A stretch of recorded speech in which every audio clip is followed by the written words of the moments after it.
Hey everybody.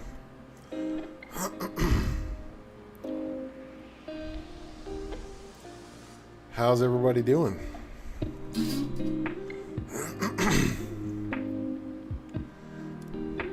$18 people. We got to bump those numbers up. Those are rookie numbers.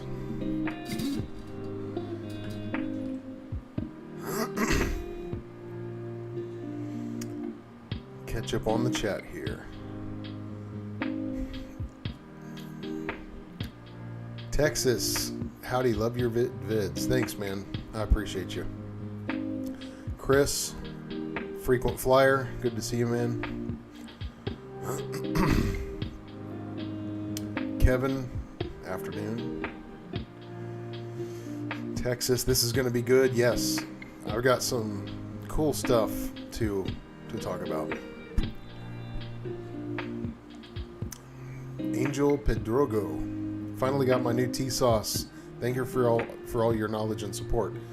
Dude, that blesses me to hear. You know, I'm no expert. I just, try to talk about what I believe to be true and some of the stuff I've learned, and to hear that it's paying off for people and it's making them, that you're happy that's awesome. That is awesome. I'm about to do a blue job on the Rock Island GI Standard. Awesome. Yeah, listen, there's several people who've used that video and emailed me pictures. I think I'm up to 10 people now, and it's going great. They're like, man, this is way easier than I thought, and so I'm so glad. Just my problem now is that my blue tea sauce is too nice and I don't want to carry it. So yeah. Becoming dangerous. I've been experimenting with epoxy resin lately, making coasters with empty brass. Yeah, that's cool, man. That stuff's cool. I messed with that a little bit. I made a really cool walking stick with glow-in-the-dark resin. There was this big crack down the middle, and I filled it with glow-in-the-dark resin. So, yeah, that stuff's fun. John Kennedy, hey man, how you doing? Everything is well. Yeah, we're gonna talk about the Colt here in just a minute. Just you wait. In fact, we can start with that. Let me just get past this stupid ad on the music.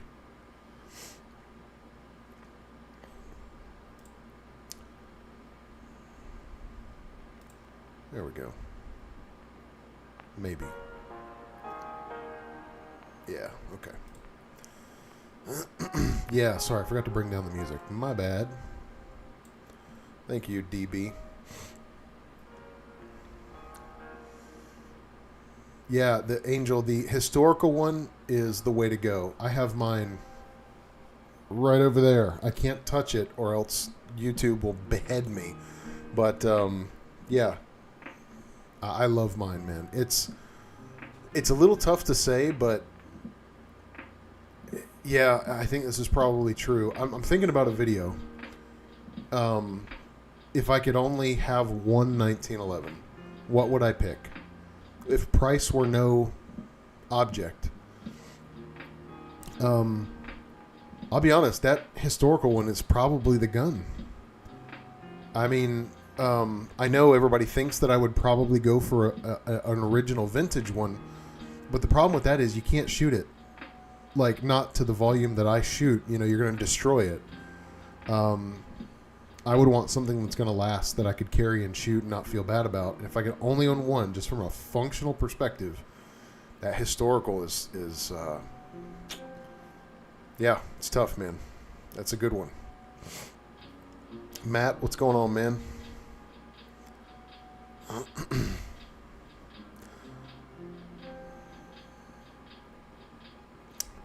Robert Arnett, the king of the Upper Peninsula of Michigan.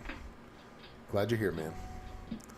So, let's talk Colt. You guys want to hear about the Colt?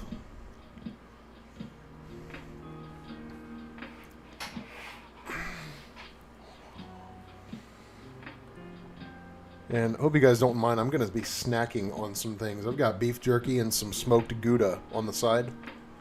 So,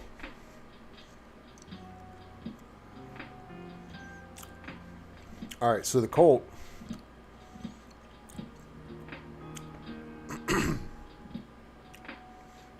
DB, I grabbed a Bud's exclusive T-Sauce two-tone. I haven't seen that one. We got to look that up. Hang on.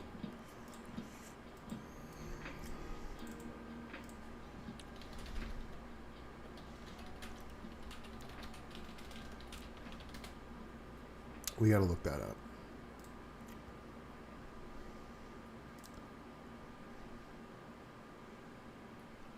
I wonder if that's the one. We'll see here. Let's see. Hang on. Is it that one? That looks like an older picture.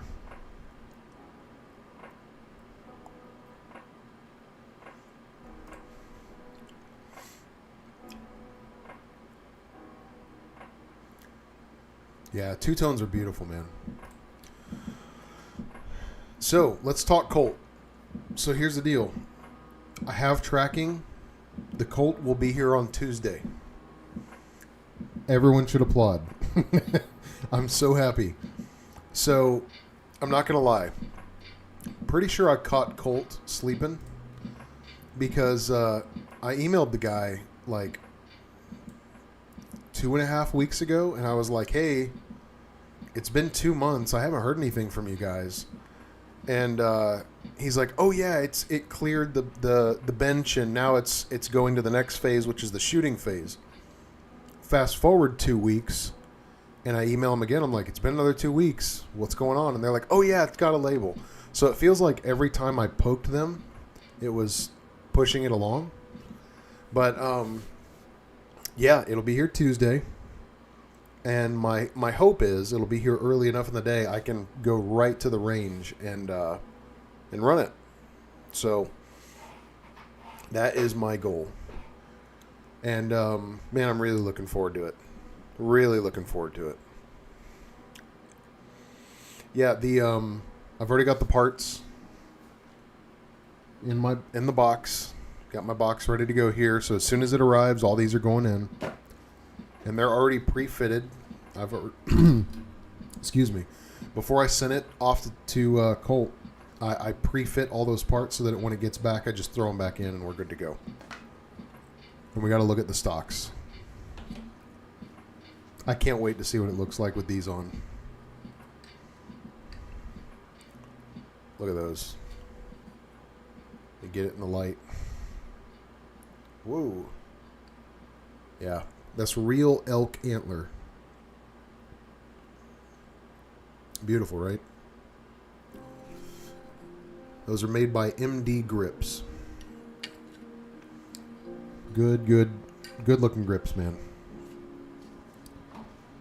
So the Colt will be here Tuesday. And then I got another gun coming in. So I just recorded the video today. An introductory video, but we are I got another 1851 Navy, and so that's going to be here this weekend. It's coming through the U.S. mail, so maybe it'll take a month, who knows. But yeah, so a lot of percussion revolver videos coming up of the Colt variety specifically. 1860 Army, 1851 Navy, 61 Navy. They're all going to get their own video. And, man, I've been casting bullets like crazy. I've got... we're going to do conical versus round ball. I'm going to do penetration tests. I'm going to shoot them long range. I'm going to be casting bullet versus ball for the muzzle loader. Lots of stuff planned for black powder. I love black powder. And, you know, those videos don't get nearly the views. But that's not why I'm here. I'm not here to just get more views. Because then what you end up doing is just, I don't know. Not selling out, but like, I don't know. It's unprincipled to me. So I'm going to do what I'm interested in, and if that registers with people, then great. DB, yes, there will be more Patreon videos. I have 4 planned. The first one,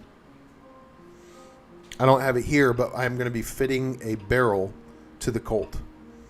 So yes, there will be more videos. So just so everybody knows, little personal business, but Friday was my last day at my job. I put in my 2 weeks because I got a better job. Just a much better situation. So it's been a little bit crazy, which is why the content has dropped off a little. It's just been a little bit wild. And for the next 2 weeks, I'm taking time between jobs, and I really want to pour into the channel a lot. So we got a pile of 1911 videos coming. I think 11 videos is what I have planned for the 1911 stuff. I've got probably 6 or 7 percussion pistol videos, muzzleloader videos. Like, it's going to be content city for a while. So and then when I start the other job up on the 14th, it'll probably go back to normal, but that's kind of what's going on. Agreed. The Buds exclusive 1911 is the best value going 400. I'm just going to go to Buds right now. And I got to see this gun. I feel like the one that I pulled up was not it.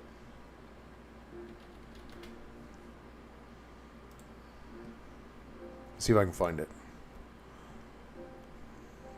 Grizzly Man, I ran another 100 rounds through my Springfield Marine operator. I think I got a very nice piece here. You do.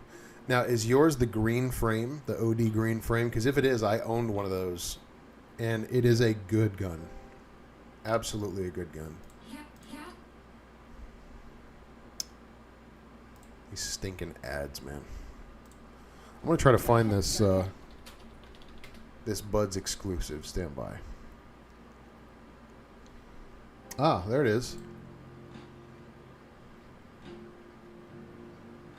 All right, hang on. That's got to be it. All right, so what do we got going on here? We have Novak sights. We've got Beaver Tail, Commander Hammer.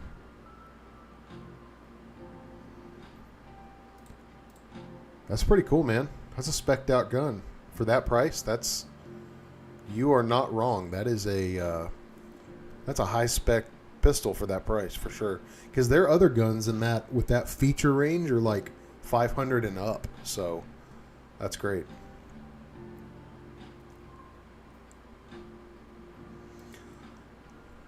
DB, yeah, you're absolutely right. He said if it's not a $3,500 2011, the masses aren't interested. I am just not interested in the masses, man. I'm probably a guy who's going to grab people on the margins.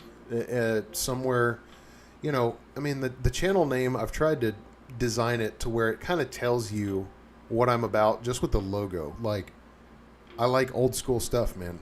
And I'm not going to do high speed, tactical turtleneck, chest rig, hair gel, nipple piercings. Like, I'm just... all that stuff I'm so not about. Yeah. DB, very nice 2-week vacation. Yeah, I needed it, man. The last job I had was thoroughly stressful. And, yes.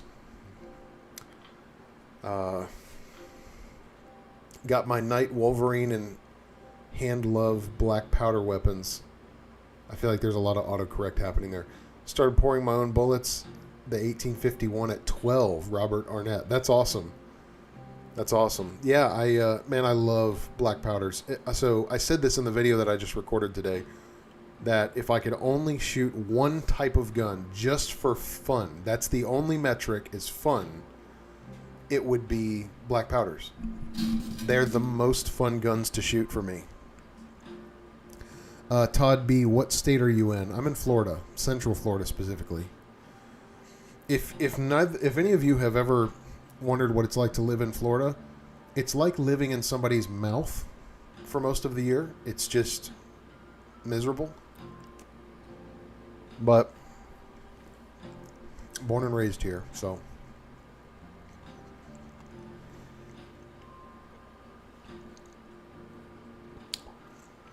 Z5M, do you prefer black powder or black powder substitutes? So, I mean, like everybody, I prefer black powder, but I got a deal, and I mean a wild deal on Pyrex P. I got like 9 pounds of it for like $80. So I'm sitting on so much Pyrex P, I will not be buying gunpowder for years. In fact, I just, in a few months ago, got through my first pound of black powder. I just, yeah. And it hurts me, man, because I've seen like legit like Swiss black powder go on sale, and it's, I want to buy it, but I can't justify it. I got my powder at such a deal, and so yeah. Angel, I bought a Century 11 from Century Arms. Do you think it was a good one, or I made a mistake? I don't know. I mean, I have not put my hands on Century stuff. A lot of people have been asking me to get involved with the Century stuff, and man, I can't tell you how many requests I get from people like Century, and what was the one I got today? Randall, and every sub 400 1911 imaginable. ATI. I'm missing a bunch of them, but there's like 10 different companies. And what I can't do is just go buy like 10 super cheap 1911s. First of all, I have nowhere to put guns anymore. I have bought more this year than I think I ever have in the past 10 years. So I have no more room I can't just stockpile a bunch of cheap 1911s. What I'm going to start getting into, I've had a lot of people offer for me to borrow locally, friends of mine, to borrow guns. I'm probably going to get into that because I just can't keep accumulating stuff like this. Not that I'm against it, but I literally don't have room. So,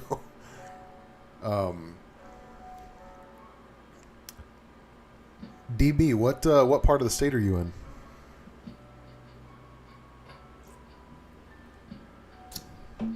Yeah, regarding the 2011 thing, a lot of people keep asking me to run a 2011. Can I just tell you, I'm not going to do that. I don't think... I might grab a sharp stick before I grab the 2011 to defend my life. I'm being hyperbolic, but I'm not a fan. Not a fan.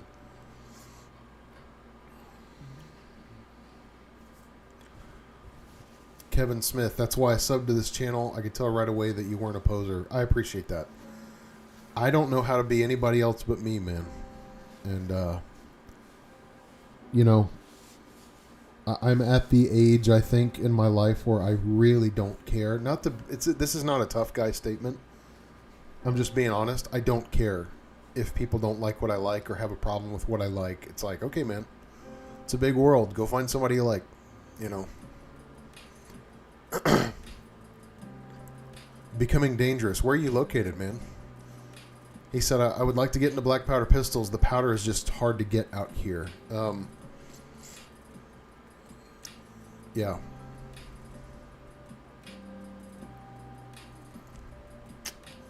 Todd B. So yes, he asked, do I collect any vintage guns? Yes. So I have a 1941 Mosin, which a lot of people think that that's like the broke communist rifle.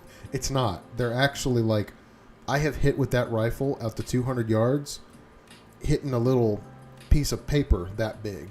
Those guns they're shooters. So spare me the hate. I got one of those. I've got a 1984, which it's not really vintage what we're thinking, but 1984 Makarov. But the crown jewel that I have is my made in 1909 Winchester 1907. And it's my favorite rifle ever. I love that thing. In fact, there's going to be more videos on that too. I plan on shooting that at long range, and I've got some new parts for it. And I also have a 1942 H&R Topper single break 12, which needs some work. That one's a little beat up.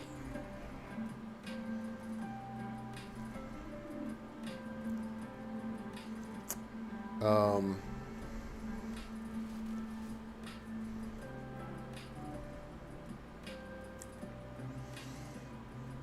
yeah, becoming dangerous. He said, I used to tell customers, if you want a 1911 platform that works, stick with a 1911 and 45. Yeah, Larry Vickers made... So I have a bunch of guys that I have really respected and watched and looked up to for years with the 1911, and probably one of the top of the list is Larry Vickers. But Jason Burton's another one, mostly because Jason Burton never went to school. He never went to like gunsmith school. He had a very similar path as mine, where he was just around master smiths, and that's how he learned everything he knows. Now, I am nowhere near Jason Burton. I don't want to infer that at all. But I just respect so much somebody who, like, of their own drive, went out and learned a thing. I think that's really cool. So, but yeah, I love Larry Vickers. Anyway, he said this thing one time where he was like, he was talking about the 1911 he usually sticks with, and that's like all steel, full size, bushing barrel, single stack, 45 ACP.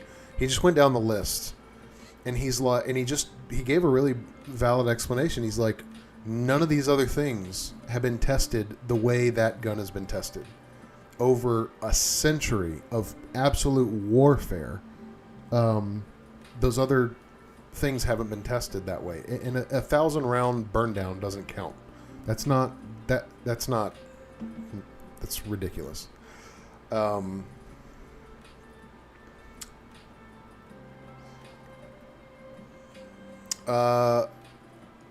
Mat 12345 ever work with the CZ75? No, it's very popular, I know, and a lot of people are asking for that. I just don't have access to one right now. I would like to try it, but I've literally never shot one. Never. I might have held one once, but not really my bag. I mean, if one came my way, I would try it. Becoming Dangerous, East Tennessee. Man, is it just that, like, you're in a remote area? Because, yeah. Texas shoot doppelganger. I can't find powder, but I can find powder, but can't find caps. So, Texas, you need to go on Midway USA right now. There are RWS and CCI caps, both number 10 and number 11, in stock right now. So, I think I have a good 3,000 caps, but yeah, there's caps in stock right now and on sale. And I even saw there was a no hazmat fee. I don't think that's still active, but yeah, Midway USA, I would check that out. The new ODG T-Sauce 1911 for $299 is the best $315 I spent last week. Let me see here. Yeah, I love T-Sauce.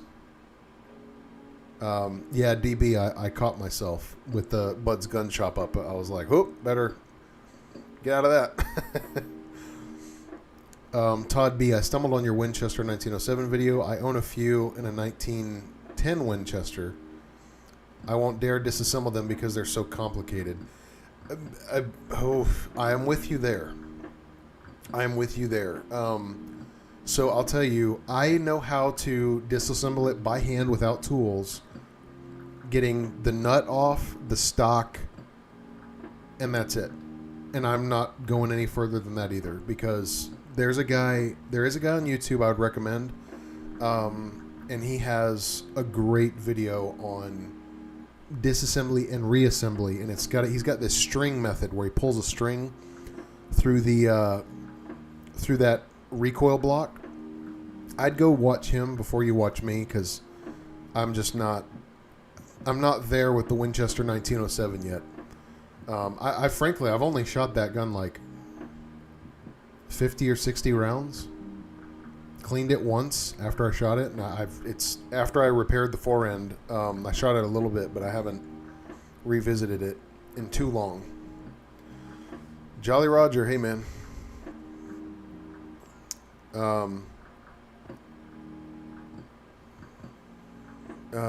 Get a Diablo or Desperado from American Guncraft. You'll go through that Paradex quick. Yeah, I'm sure. Yeah, Larry is on point when it comes to the 1911. He's just the guy, man. Him and Ken Hackathorn. Again, Jason Burton, Luke Volkman.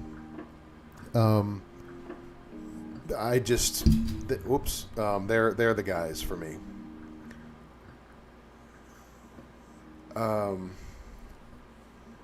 DB, I kind of want the T-Sauce Stakeout 38 Super in nickel. I'm not going to lie. So I'm going to show you guys something. Let's see, what is it?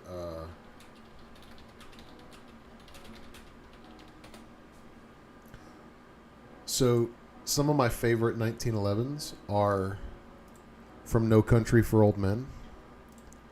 And that's one of them right there. That nickel GI. I'm about it. I'm about it. Absolutely. He just blasted that dog with that gun. Get you some. It was a pit bull, so he deserved it. Let's see what fire that lights. What do you think about the older Numeric Arms auto ordinances? Asking for a friend.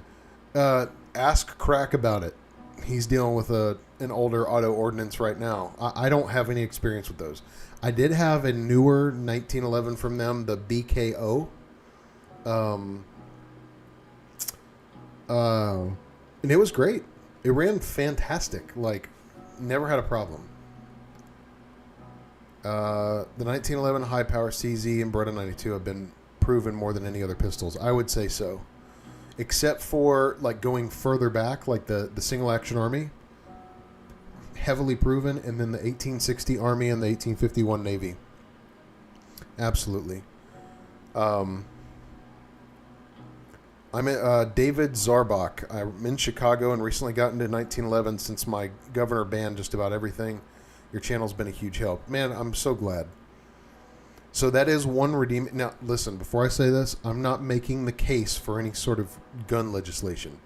I'm the guy who thinks that there should be, like, machine gun vending machines in front of nurseries, okay? Like, I have a very hard view on this. However, one of the redeeming values of the 1911 is usually what the banned states want is they go a little bit harder on some of the drop test requirements. So they'll want like a 9mm firing pin and heavy spring in the 1911, and that marks like a California compliant.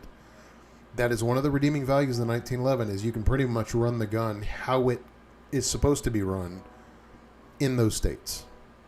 And so if you plan on crossing state lines, that I'm just saying it's a redeeming value.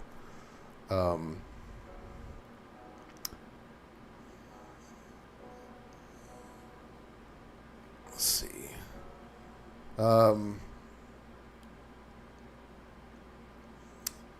Yeah, Texas shoot. Definitely, man. I would look at those caps. They're for sale. In fact, I probably need to buy another 1,000 just because it's Sunday. Becoming dangerous. The Glock is getting close, but the polymer tends to get chewed up and fall apart over time. Yeah, I mean, I don't have the same rosy-colored glasses about Glock's durability because I've had a frame crack. Now, granted, it was run over by a Toyota T100. Fair. However, 1911 would have survived. Excuse me, would have survived. Just saying.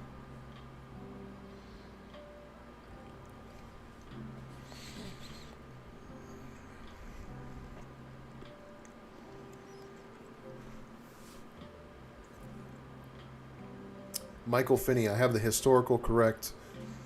And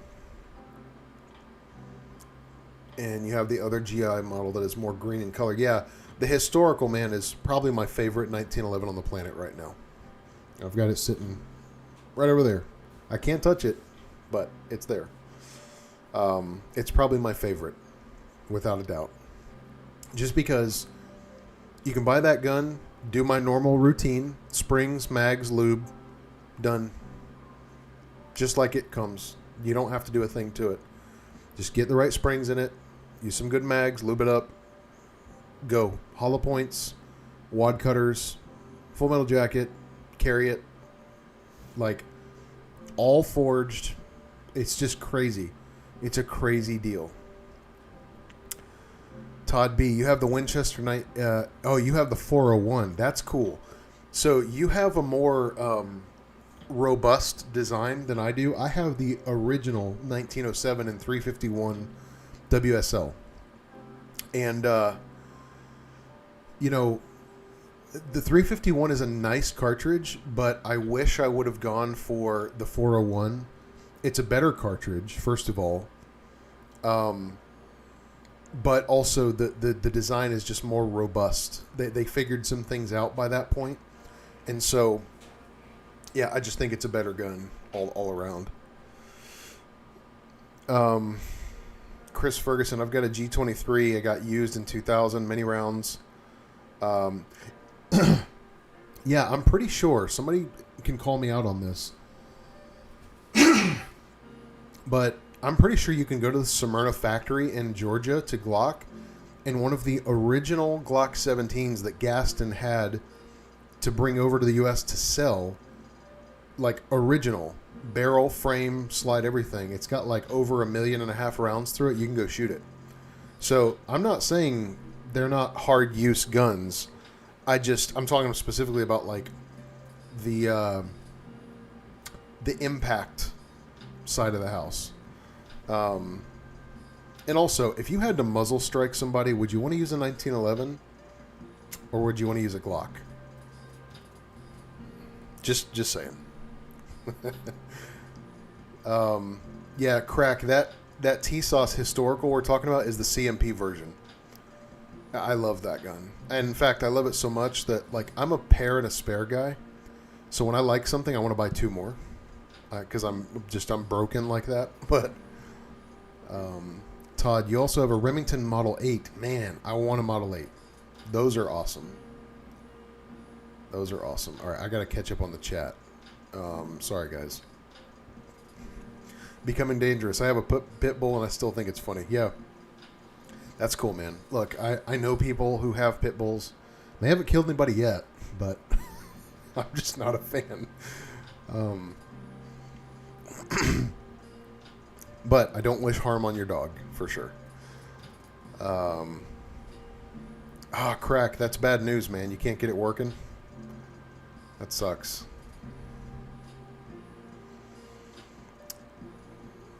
Let me skip ahead here. Try not to miss anybody. Alchemy just dropped Face Off 1911s. Yeah. I'm not really a fan.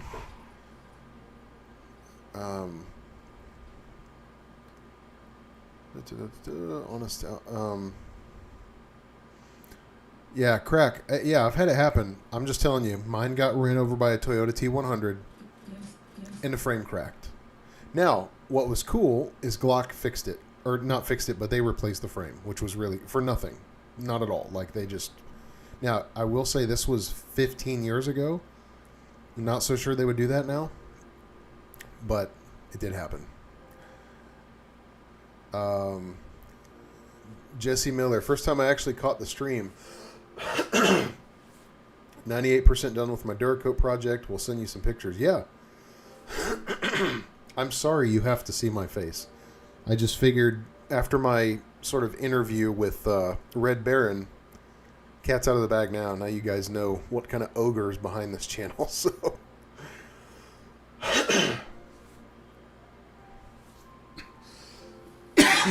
excuse me.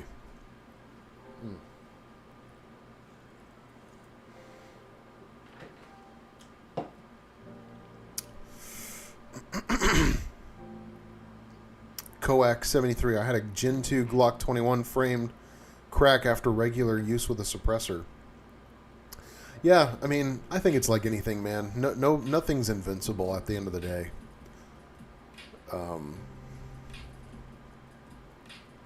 I agree with that crack that Glock's polymer is up there. And you know who I think their polymer is a joke? H&K. Don't throw tomatoes at me. I am not a fan of H&K's polymer. That's just me. 1911's forever. Thank you, man, for that super chat. I appreciate you, man. I really, really appreciate that.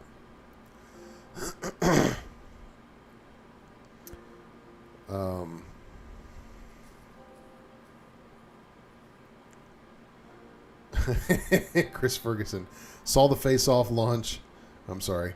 I own the Pimptacula polished blue with gold accents Taurus. Now, here's what's funny. I owned a Taurus 1911. I hated it. I gave it away. I'm not even joking. I gave it away. I hated it so much. However, it never failed. So, whatever that's worth.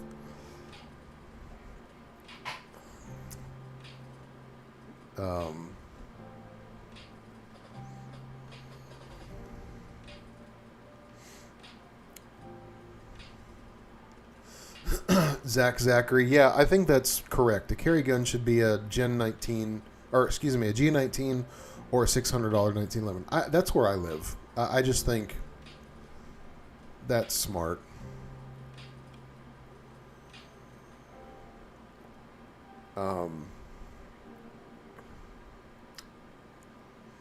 Let me catch up here. My biggest fear is my pit bull eating my Glock 43.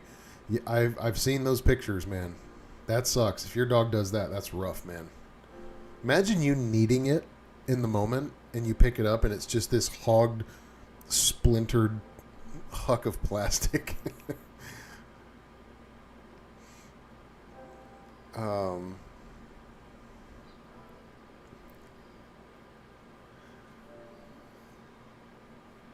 Yeah, I agree on the HK being overrated. This is like, look, okay, let's get on the HK soapbox for a minute.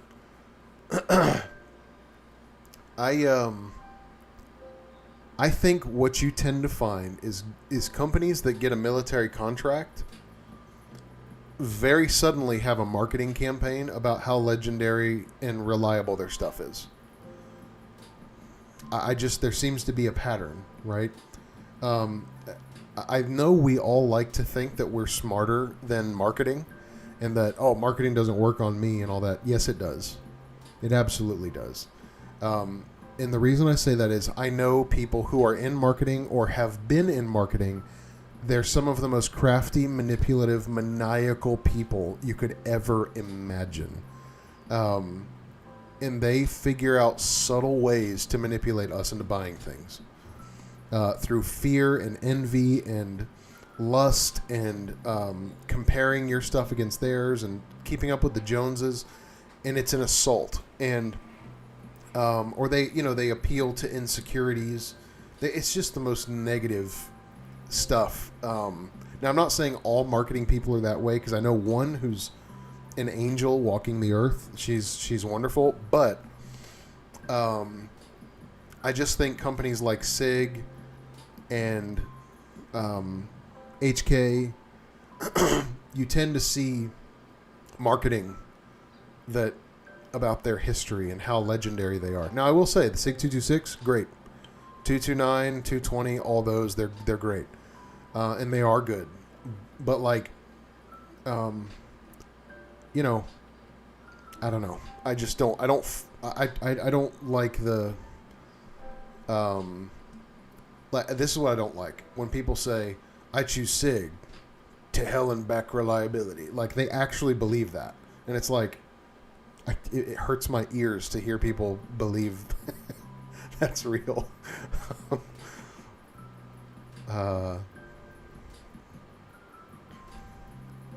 What do I think of Gen 3 Smiths from Coax 73? I like Smith & Wesson M&Ps, and they're going to get some attention on this channel.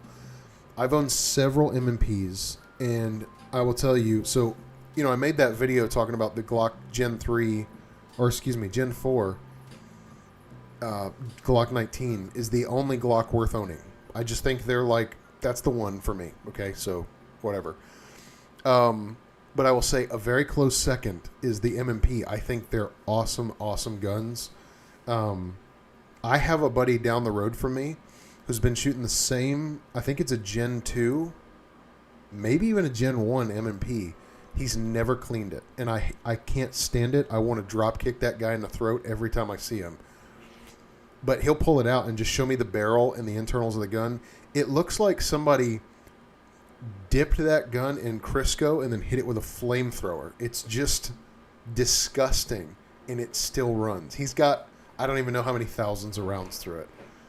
And he calls it his science experiment. Yeah, it's whack.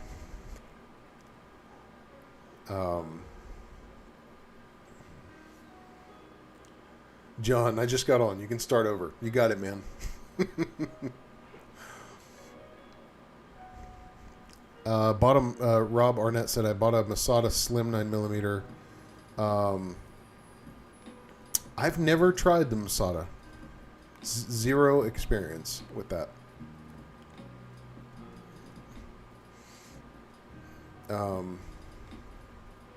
Yeah, so the guy, DB said, I kind of laugh at the guys boasting about carrying $3,000 2011s.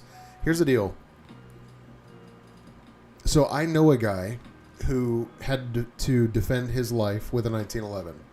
It took 4 years before he got that gun back, and when he got it back from the police and evidence, it was beat to snot. Like, literally trashed. And the finish was blasted, the front sight was crooked, like it looked like somebody threw it down a mountain tied to a boulder. Like, so people need to realize if you actually have to use a weapon to defend yourself, you're not going to get that gun back for years, and there's no telling what condition it will be in. And of course, I would sue them, and okay, that's besides the point. Carrying expensive guns for concealed carry, I think, is a mistake. Not only that, I think it looks bad in a jury.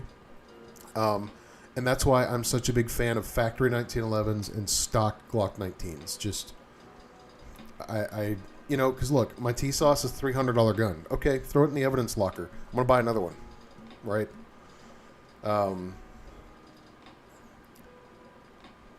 I wish I had a picture of that guy's. In fact, it was the MC operator from Springfield.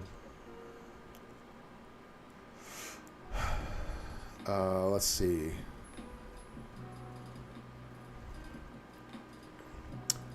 Yeah, DB, I've owned HK and SIG. I've owned a USP, which that one I kind of regret selling because that was a cool gun. I've owned the VP9, 2 HK45s. I've owned a 226, a Mark 11 A1, or an M11 A1. And a 220. So I've owned both the SIG and the HK. Plenty of experience with them. They're great. They run not any better than anything else. Like, there's no benefit to those guns where it's like they shoot better, or I just don't. They're fine. They're not bad. It's just they're not, it's not like Excalibur.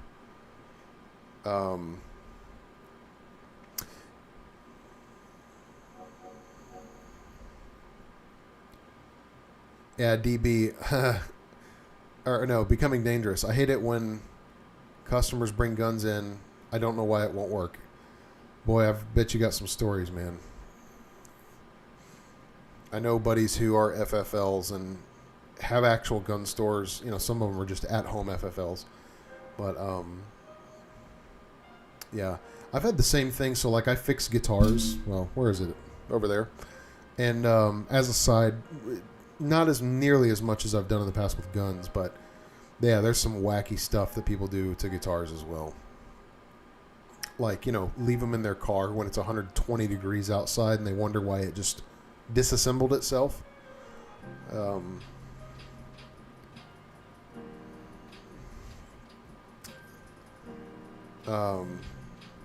Matt Hickam, yeah. I mean, So I have an uncle in Georgia who's a lawyer, lots of family who are cops, and they've all said the same thing. They've seen how this stuff plays out. It never looks good. You guys get it. I'm not even going to repeat the sentence. I'm not going to put that out there, but Grizzly Man, exactly. All my fancy stuff stays locked up. Yeah, I mean, so look, I would love to own a Jason Burton gun. Like my Colt in the future will probably go to Jason Burton. I would never carry that gun. Ever. Ever. That's a barbecue gun. But I would never conceal carry that pistol because, man, you just got so much money riding on that thing. I don't know about you guys, but I'm not made of money, so I'm trying to be careful with it, you know. What about a surplus gun for EDC? Yeah, absolutely.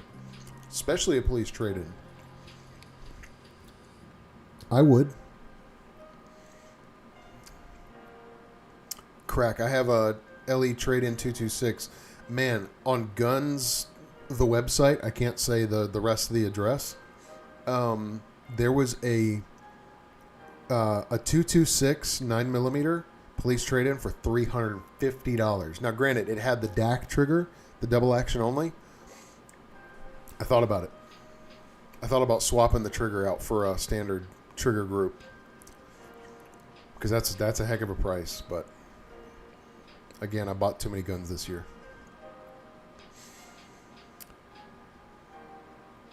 Yeah, the Glock trigger is not that bad. I agree, Dangerous. I'm usually a 5.5 pound guy. That's kind of like where I like them. I can't even say the rest of that sentence on stream because I'll get freaking booted. So,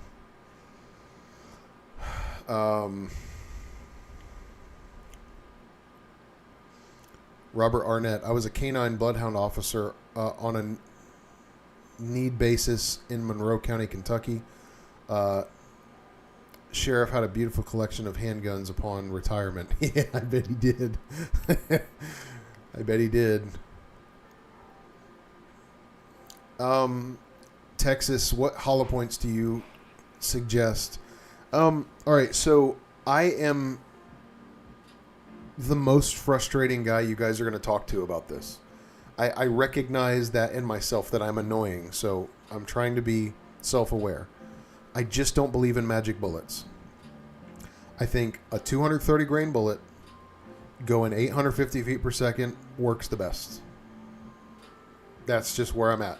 Now, as far as hollow points, I carry Remington UMCs because you can get a 50 round box for like $30.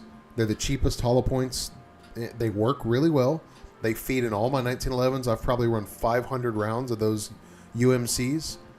It's a hollow point. Who cares? I don't do the magic bullet stuff, man, because it's like for every gel test and all that, there's also these crazy anecdotal stories where they just don't work. So I think at the end of the day, marksmanship. And here's the other thing. What if the gun you're fighting with is not your gun and you're relying on hollow point technology? What if what you got is one that you picked up and it's a 380 full metal jacket? What are you going to do now? Right? So marksmanship.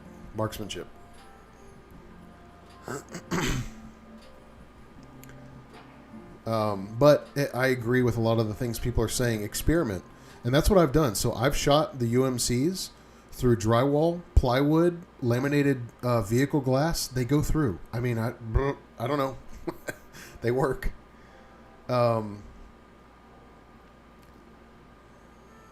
Yeah. Matt Hickam, that's exactly right. You're punching holes with a handgun. Yeah, at the end of the day, every handgun sucks in comparison to a rifle.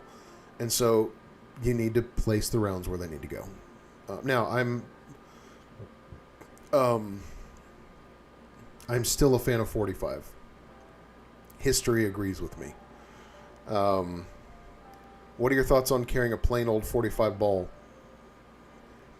let me put it this way: a 230 grain 45 ball is better than a jammed up, clogged up 9mm. That's only a 9mm. So, you know, I don't remember. Somebody said it in the chat on our last live stream that,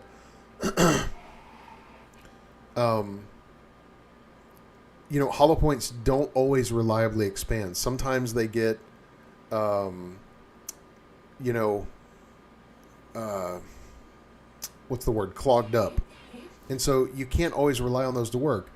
But what I can guarantee you is 45s, at minimum, always going to be a 45. And so, yeah, I'm a fan. Yeah, John, the base Winchester hollow points. Yeah, I just think, you know.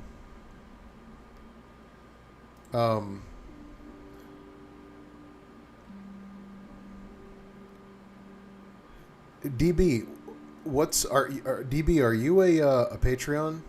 Because I think you might be going by a different screen name on there.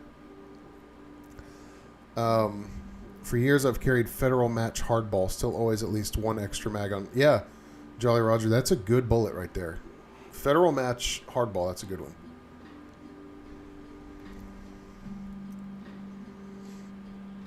Yeah, I mean, over-penetration is a real thing for sure. But see, that's why... All right, here we go. I'm going to get into it. This is why I think 45 is still better than 9mm. Everybody relies on 9mm being just as good because of the velocity and the potential for the hollow point to expand, right? Here's the thing. With that velocity comes penetration. And I just think the 45 is the just such a good balance of kinetic energy, right? You got 230 grains, diameter, so you have a bigger hole, guaranteed every time, but it's not going so fast that it's not going to over-penetrate like crazy. I just think it's a really good balance. So, yeah. I know, my opinion is very unpopular. The Luger dudes don't like that opinion.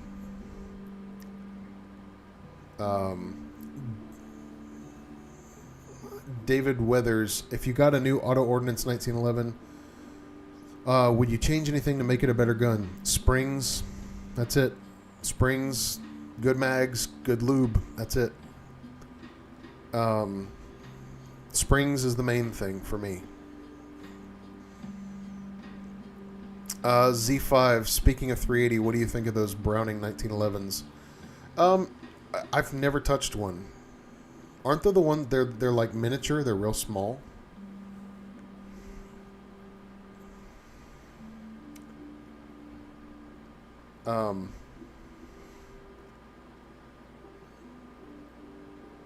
Grizzly Man, hey man, if it works, it ain't cheap, okay?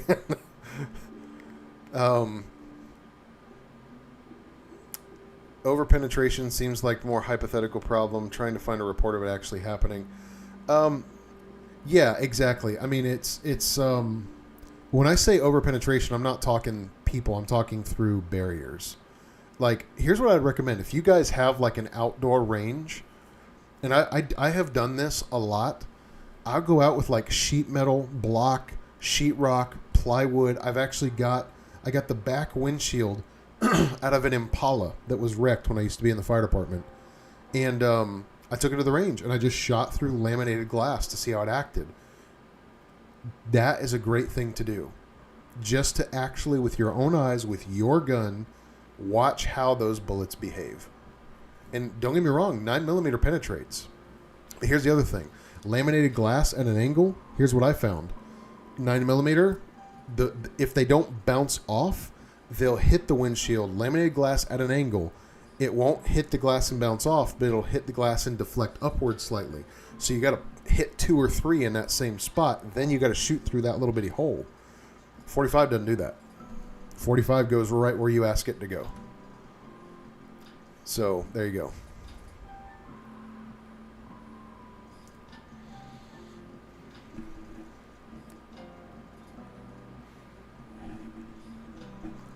DB, what's your name on Patreon? And you don't have to put your real name in the chat. Just give me like a hint. I'm trying to figure out who the heck you are.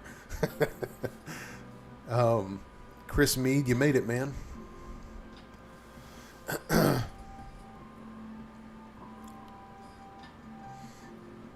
Yeah. Robert Arnett, 357 mag. It works. It works. I'm not a big fan of 38. Any penetration testing or like, and I haven't done a ton of it. I'm going to be really honest. I have not done a ton of it, but the testing that I've done with 38 Special, it sucks. It straight up sucks. 357, however, that is not the same story. It blows ragged holes through things. It is very effective. So, I think I caught up with the chat, finally. And I appreciate you guys being here. We're up to 50 people, which is really cool. I'm glad you guys are here.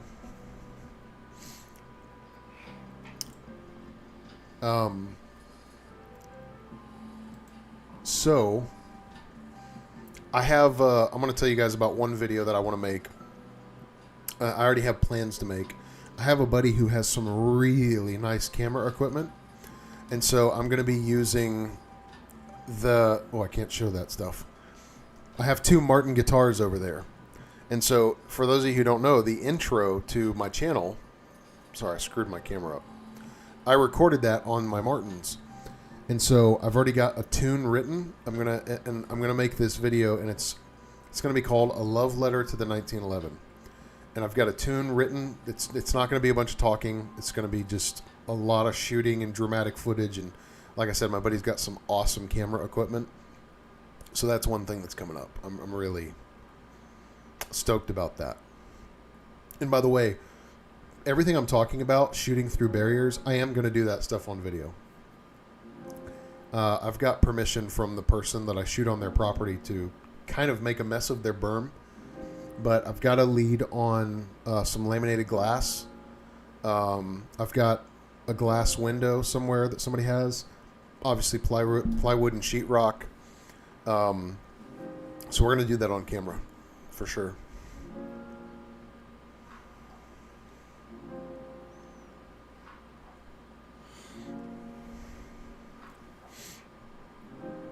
Randy Hall, I appreciate you sharing what you've learned on YouTube. Thanks for what you do. Thank you, man. I hope it's helpful. I really hope it's helpful.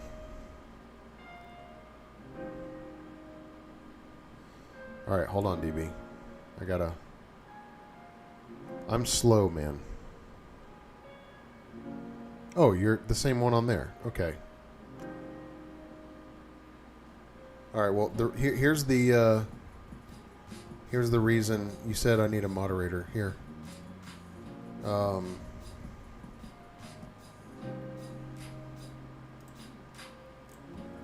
DB, I have now christened you moderator.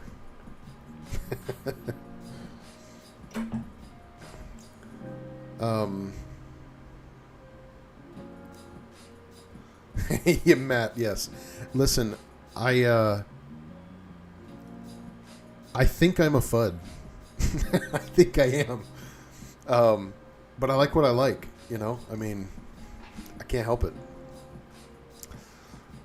DB, all you need is a pickup truck and a dog now. I have both of those. I love my truck. I don't like my dog. My dog has the personality of a school shooter mixed with the weird goth kid from Wedding Crashers. He's a very strange little dog. He's like a blue tick healer mix of something. I don't know. He was homeless.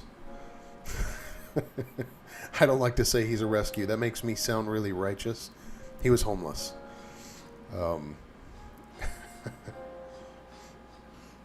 Yes, you now have a blue wrench.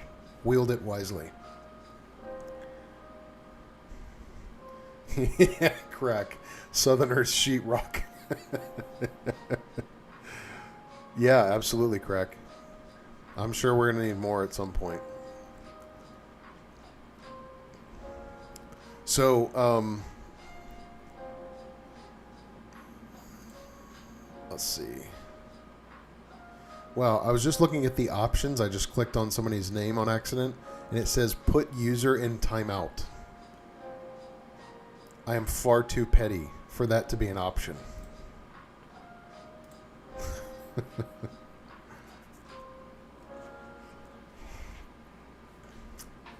Yeah, so, man, I'm excited. The Colt gets here Tuesday.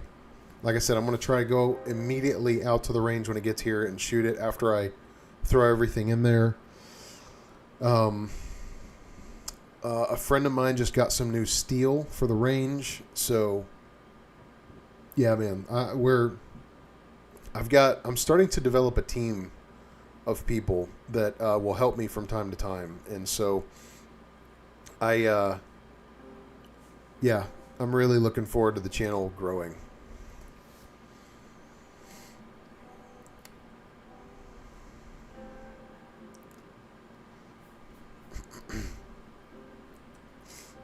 I mean, in fairness, Crack, it says sheetrock on the paper when you buy it.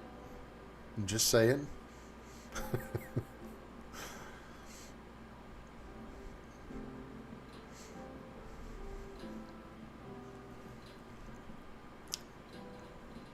Yeah, I mean, our dog, his name is Marbles, and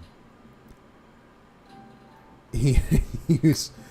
You guys ever see Courage the Cowardly Dog growing up? It's just that's him. That's him. He's just a wiener, man. But hey, he's great with the kids. He has absolutely zero aggression. And you know, the redeeming value he has for me is he barks when somebody comes near the house, which is good. Yeah, Courage the Cowardly Dog.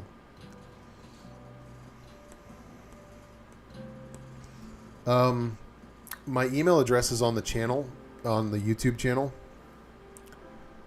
So yeah, that's where you can email me there.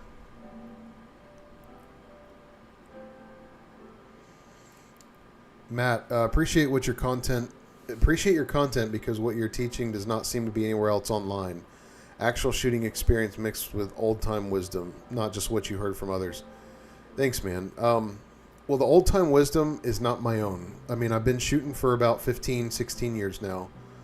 But, so I can speak from my experience. But, man, I'm one of those guys that, like, you guys know how old-timers, and I know I have some old-timers here in the chat, and I'm glad you guys are here. On the channel in general, you guys watch. But you hear old-timers say, appreciate your kids while they're small. It goes fast. You guys ever hear that? I'm one of those guys who doesn't have the young guy brain and just goes, yeah, whatever, old guy, and keeps racing through life. I actually listen. And I go, okay. And I consider it to see if they're correct. And because their experience costs me nothing.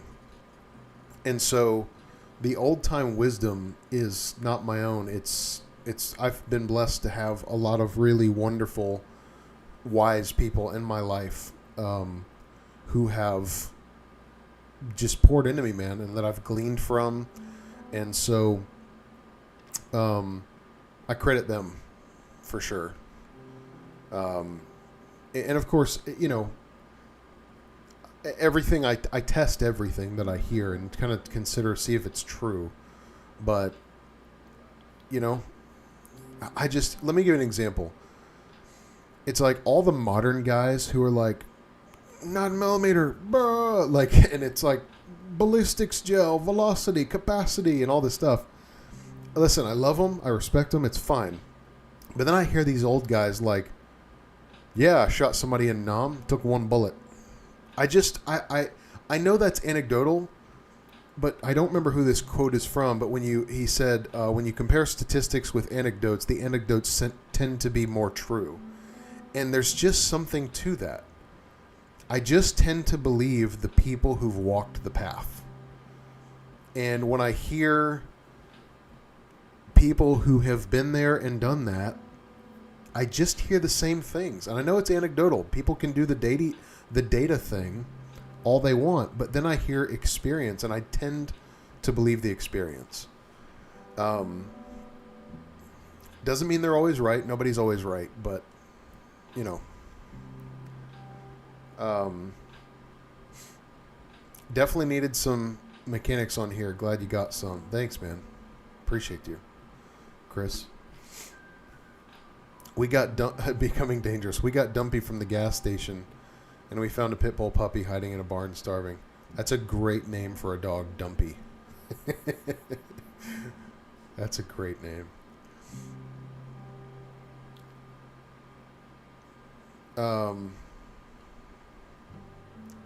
Brand Tim at Buffalo Boar states velocity does not kill. Yeah, I mean, so Blackie Thomas, who I'm just such a fanboy of. If you guys don't know Blackie Thomas, please go watch Blackie Thomas. He's just, you want to talk about old wisdom? This guy has it in bags. He's just, I think he's great. He, you know, I was on his live stream once, like doing what you guys are doing. I was just a guy in the chat, and I just asked him, like, what do you carry concealed or whatever? And he's like, a 45, 1911. And he started just off the top of his head giving an oral history of the 45 and why the military wanted that in the 1911 versus the 38 Super that it was originally spec'd in. And it goes all the way back to the 1850s. They knew, all the way back to the Dragoons, they knew the 44 caliber, which was 45 basically, going about 850 feet per second, had a thing going on. And you go from the 1840s all the way up into the early 1900s. I'm not saying it's a magic bullet, but it's an effective pistol cartridge, or these set of parameters. And so anyway, I loved his history on that, and I tend to believe that 45 is just good. It works. DB, yeah, shoot me an email, man, for sure. Jacob, loved your discussion on the material science behind the 1911. Yeah, thank you, man. Yeah, so I'm the type of guy that when I get into something, I go deep, man. I go really, probably too far. I would bore most people with how detailed I get. I want to know the history. I want to get into the molecules, man. And I just think I don't know. I'm a nerd. Let's sum it up that way. Robert Arnett, 67 here. Hey, that's awesome. That's awesome. Jolly Roger, you're one of those old timers. That's great, man. That's great. Matt, I agree with that statement.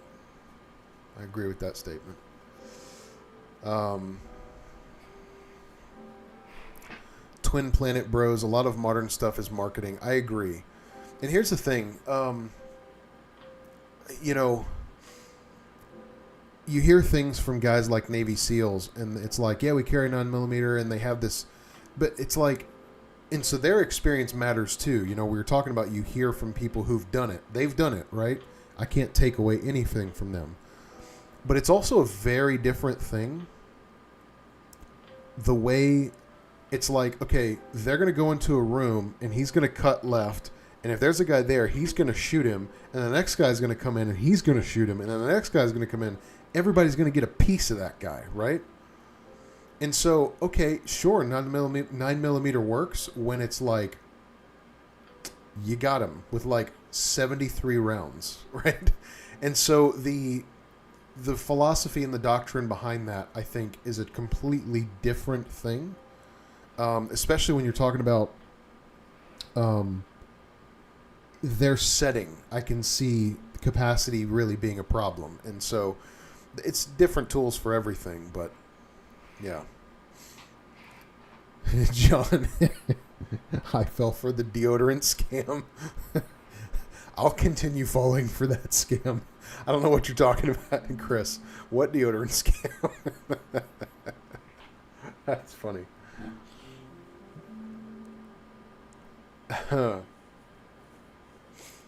DB, you'll go broke watching the YouTube influencer peeps. Yeah, I am so not a keeping up with the Joneses guy. In fact, if I feel like a pressure is being pointed at me to keep up with the Joneses, I'll do the opposite. Like, I despise that.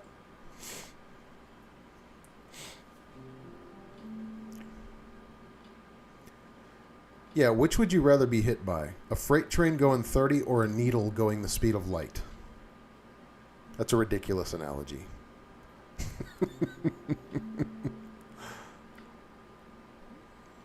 Yeah, becoming dangerous. That's a good point. 30 caliber rifles. Let somebody get hit with a 30-06. It's over. It's going to look like somebody put a handful of spaghetti in a t-shirt cannon.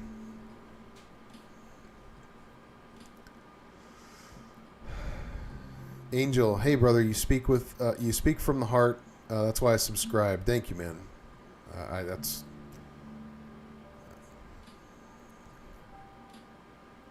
John. Okay, that's funny. Yeah, I get deeply focused on things, and I have a cycle of interests. So it goes from like Civil War, World War II, World War One. Drop in some Star Wars in there, music, and I just kind of I wear one out. I rag that topic out, and then I go to the next one, and I go in a cycle, and I've learned to stop fighting it and just follow my interests.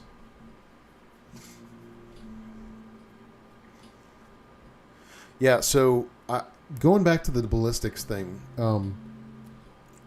I did test out a bunch of different bullets. I'll tell you, the one that I like the most was the SIG hollow points for a couple reasons. One is those are really well, what's the word? Well loaded, and you don't have bullet setback with those nearly as much as you do others. Hornady's pretty good with that too, mostly because they're using nickel-plated cases, and that nickel keeps that brass firm, so it's pretty good. But the SIG in 45, their hollow points in 230 grain, excellent. Like, that's a good bullet right there. But see, my thing is, the reason I stick with the Remingtons is because I can go on Midway, get a box of them for $30, 50 rounds, and when I'm done with the old ones, if they start getting chewed up and, set back a little bit, I just go to the range and I run all 50, verify that they still work in my gun, even all beat up, and they do, they always have, and buy another box,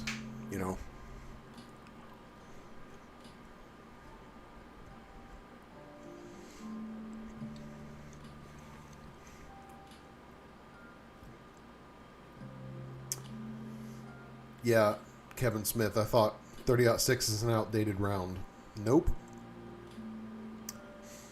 I would not want to. So I have a funny story.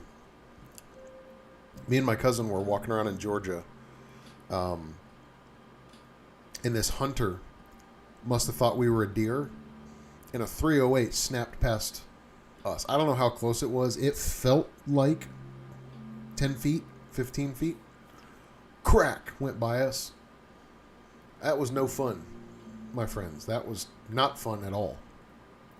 So, and 30-06 is even more heat. So, I don't want any part of that, getting shot at by that. I will say, though, I do like the 5.56. Big fan of that in a rifle round. But when it comes to rifles, I don't know, man. I like the big stuff. The 30 caliber stuff.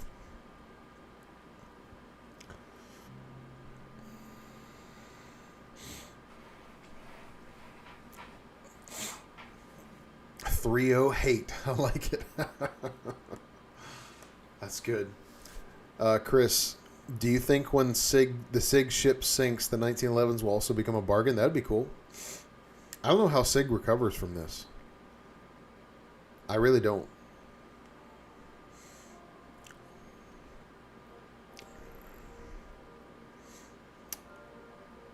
Yeah, John, awesome with the snap caps. I love them. I've got a pile of snap caps. In fact,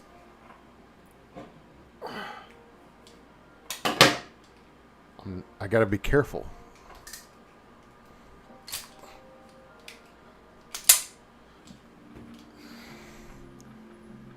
There's always one in the chambers of my stuff at home.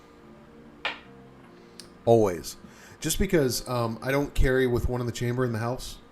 You know, when I'm just at my desk or whatever, just because I got kids and all that. And also, just throughout the day, I'm always dry training. So I'll pop the mag out and just set it to the side.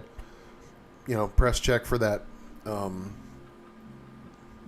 snap cap. And, you know, I'm always dry fire training all day. 7.62, Grizzly Man, 7.62 by 39 is great. Great.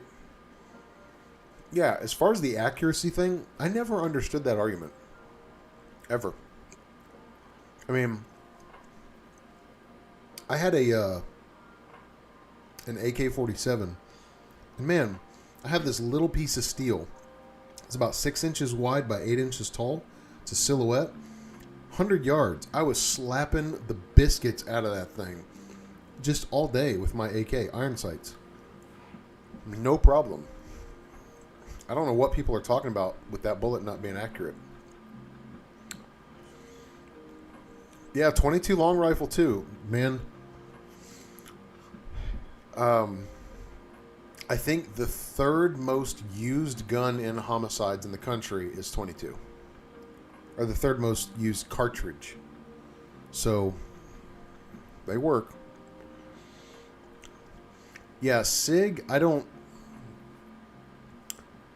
even know what to compare them to. They've become a laughing stock, man.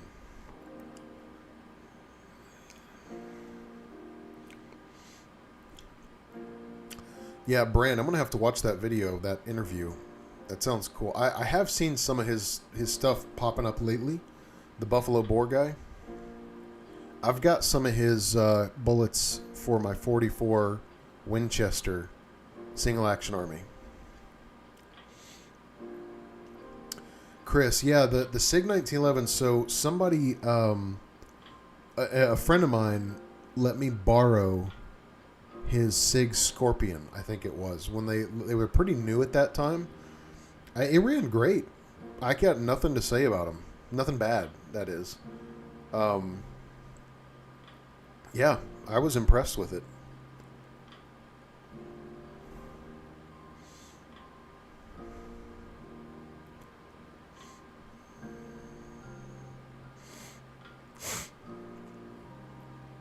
Yeah, crack, I believe it.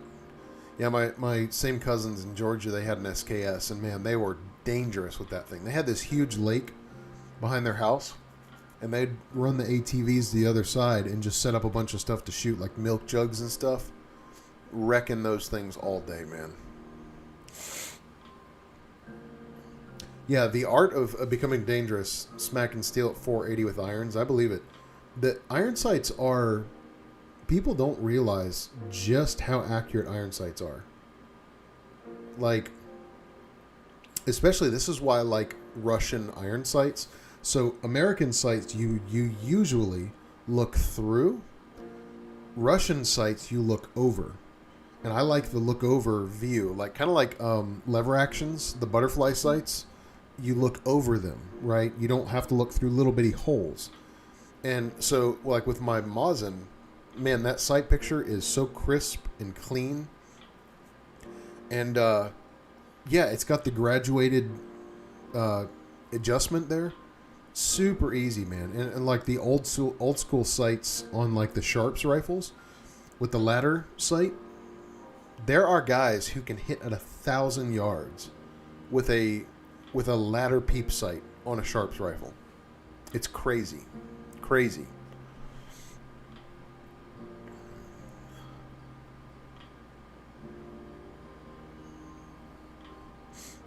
Yeah, Grizzly. Heck yeah. Don't sell that guy. Yeah, Chris Mead, I saw that the M18 got back into service. I have so many questions. I have so many questions.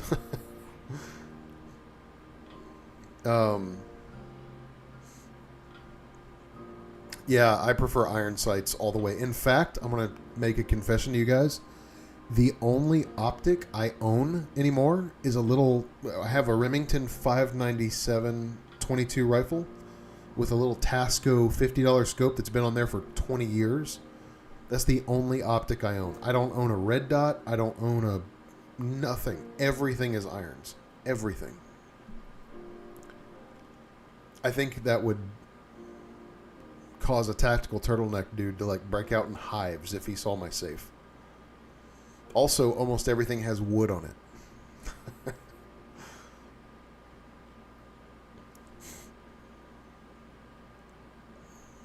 Glenn Whistler. I'm going to have to check that out, man.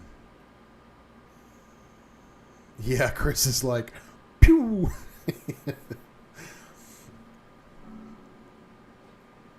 Yeah, so Crack, I was just going to bring that up about the Marines. So my dad was in the Marines in the late 70s, early 80s. And he talked about that, how he qualified as expert. Iron sights, what is it, 500 yards with irons? Now, granted, I'm just going to throw this out there. The torsos are a little bit larger on those paper targets from what I've seen. However, it's still super impressive. Now, I'm sure Crack, I have a buddy who went through the Marines in the past, 15 years. He never got trained on irons. They had ACOGs. They don't train them on irons anymore.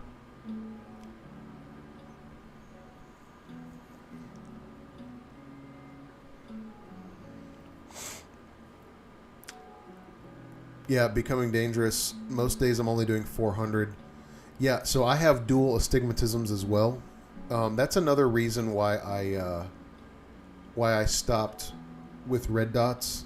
Is there's too many parallax issues. There's too much glass between my goggles and the optic.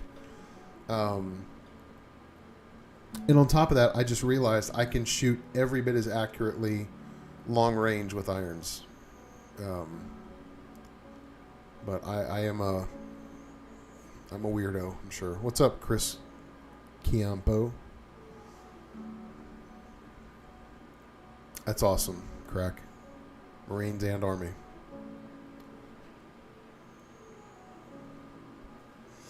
The farthest I've shot is 500 yards, but that was with an EOTech, and I dialed the brightness way down so that center dot got really small. Easy.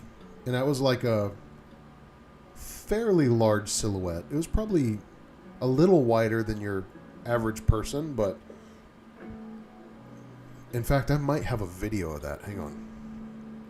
In fact, I do. Hang on. Where's it at?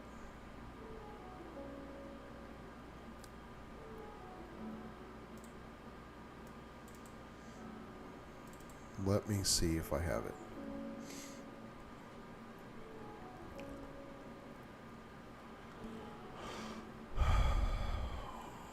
So I found an old hard drive, and it has a bunch of my old footage on there. I'm pretty sure I have that.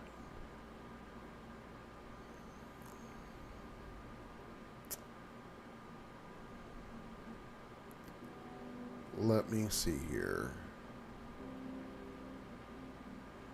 Well,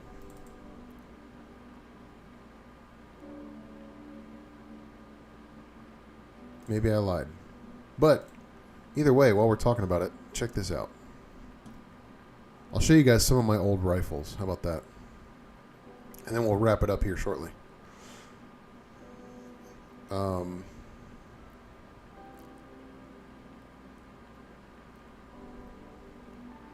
So this one I'm pretty happy with. This is one of my old rifles. Let me swap screens here.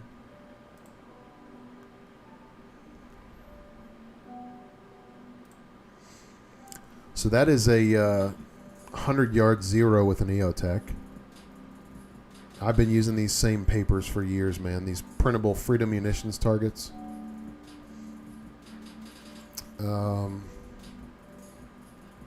So here's kind of a funny story. If you guys Google SOPMOD Block 1 AR-15, pretty high up in the search results is going to be this rifle.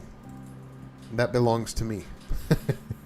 That was an old SOPMOD-ish rifle that I built years ago, and I had it Cerakoted, the whole thing in like baby poop brown, and it got really popular on the internet. It's a cool rifle.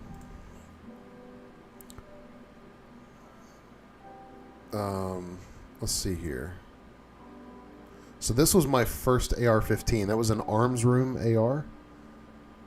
Very first one. I think I paid $600 for that. This was another one. That was like a Franken AR that I built.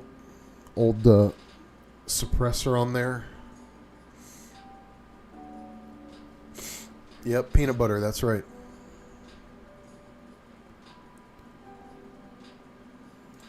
Let's see. Okay, that was a cool one. This one was... I just got a bunch of free stuff. This rifle was really cool. That was a very accurate rifle. Let's see.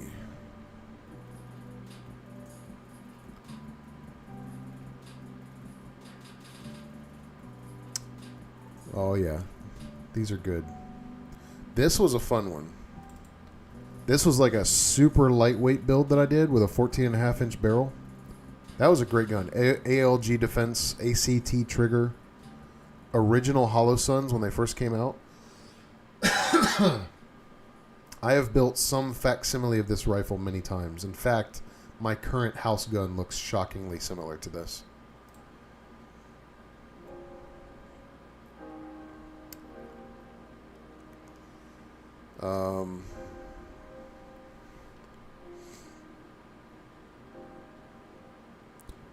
There's a good one.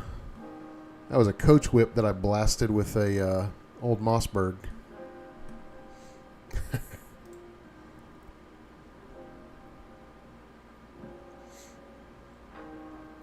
Yeah, I've had a few SOPMOD builds. I love SOPMODs too, man. Love SOPMODs. Now this was a great one. This was a Palmetto. This is the best shooting rifle I have ever owned, and boy, do I regret selling it. It's a mid-length heavy barrel, and man, sweet shooter. Just no recoil to it at all, man. Great, great rifle. There's another good one. This was a good one. That was that same one, Palmetto, with a different setup on it. Yeah, man, I've had a ton of them. And then,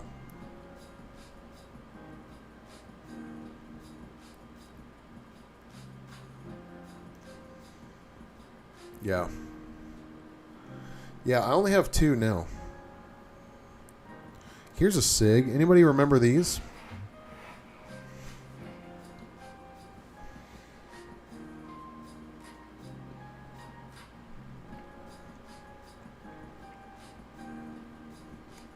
I want to see if you guys remember these.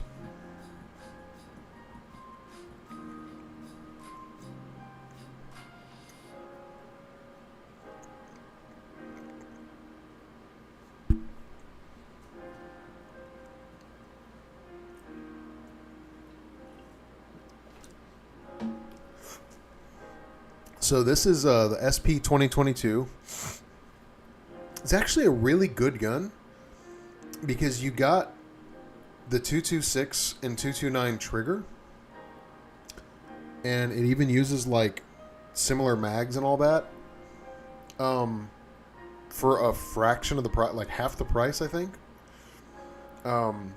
It's a really good gun. They're just like bloated. They're just a big gun. They're impossible to conceal. The gun is just so fat. But it was a great gun. Shot great. Becoming dangerous. Have you tried the BCM Mark II buffer system? No. I am very out of the loop on anything current. So I pretty much only run 14.5-inch guns, carbine length, basic A-post guns with an H buffer. That's as heavy as I go. And pretty standard. Now, my current house gun is a Palmetto Franken build that I just bought everything on sale. It's a 16-inch mid-length with a medium profile barrel, free float, with an M-lock rail. Everything else is standard, just a standard buffer, carbine buffer, not even an H buffer. So that's about as wild as I get. Yeah, DB, nobody, so it's interesting you say that. You said, DB says nobody wanted a plastic SIG back then. You know, you're right. And the guy that I got it from had that same thing. He felt like it was a cheap gun. I felt like they were misunderstood. I thought they were a pretty good gun, actually. Yeah, Becoming Dangerous, absolutely. It was underappreciated. Polymer 226.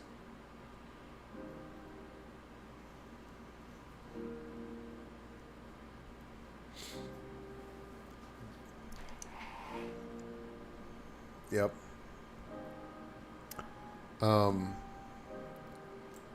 Now here's one for the books. I think I told you guys the story of this El Paso rig. I missed that rig. I wish I wouldn't have got rid of it. Had a lot of sentimental value. Let me go back to the rifles.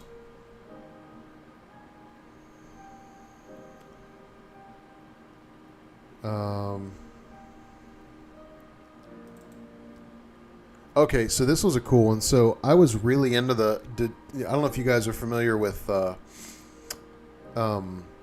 Black Powder Red Earth, the graphic comics. But I built a couple Black Powder Red Earth SOP mod. They call them Cold Harbor SOP mods. And this one in the middle was my favorite. Really cool gun, man. 14.5-inch, I think, yeah, carbine length. Pretty sure. Yeah, really cool gun. Really cool gun.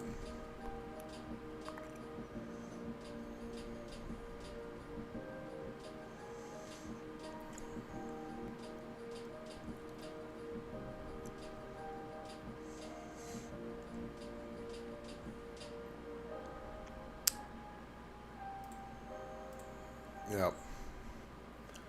Yeah, that Peacemaker, I sold that. I regret selling it, but I needed the money at that time, and so I sold the, it was an Uberti 45 long Colt, and I sold the whole El Paso rig together just because I needed money quick, and I priced it to sell, but boy, I missed that rig. That belt rig was awesome, and it was free. El Paso, that's a good company, y'all. That's why, like, today I was talking about everybody wants me to get a Milt Sparks holster. If I'm spending $150 on a holster, it's going to be an El Paso. El Paso will forever have my business because they are good people. Basically, I'll tell you the story. I ordered a gun belt from them, and I realized we were going to have our first child years ago, 12 years ago. And I emailed them and said, guys, I'm sorry, I got to cancel my order. We just found out we're having our first kid, and, you know. And they said, no problem. 2 months later, it still gets me choked up talking about it, man, because, like, this is so kind. Package shows up at the front door. It's that rig. And it has a note in there, and it says, congratulations on the baby. Like, they don't know me from Adam. That was just them being kind. You know, like, so forever, that company, if I can spend money at El Paso, I do it. like belts, anything I can buy from them. If I can buy it from them versus somebody else, they will absolutely get my business because they didn't have to do that. They had no incentive to do that other than being kind. Still gets me. Grizzly, PSA makes a pretty good AR. Never had one. Yeah, look, so here's the thing. PSA is like T-Sauce. There are people who say, I owned one, it was terrible, it made ghosts appear in my house, and I got cancer. And then there's people who are like, I'll take it to war, right? My mileage is, I have had only good experiences with like 10 ARs from them. I've never had a bad experience. So, I love them. I think they are the T-Sauce of the AR world. I think they're doing something amazing. And I know my best friend's brother-in-law does QC at their place, and he took a tour up there at PSA, and he was so impressed with just their setup. So, people say they're terrible. I think they're good. I don't know. Chris, boy, I hate when they were just guns. Yeah. That's the problem, man, is back then they were just guns. Now I don't sell guns barely ever. Like, ever. Because I've learned. I know what that regret tastes like. That was a good one, though. I got that Uberti 45 long Colt for $400. Yeah.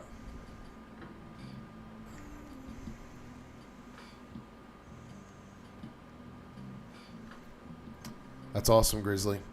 Yeah, the M&P, I've got a buddy who has an M&P first gen AR. Like, well, maybe not first gen. It's like 15 years old or so. Still rocking it. He loves it.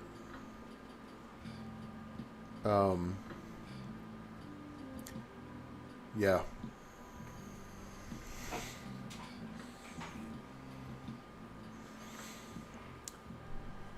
Yeah, so I'll show you guys. Let me show you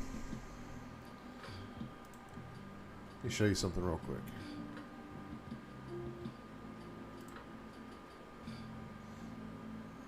Let's see. I'll show you the holster that I'm eyeballing. Now that we're talking about Midway or holsters. So I'm gonna have to like screenshot this so that I don't, tip off the bots, for God's sake.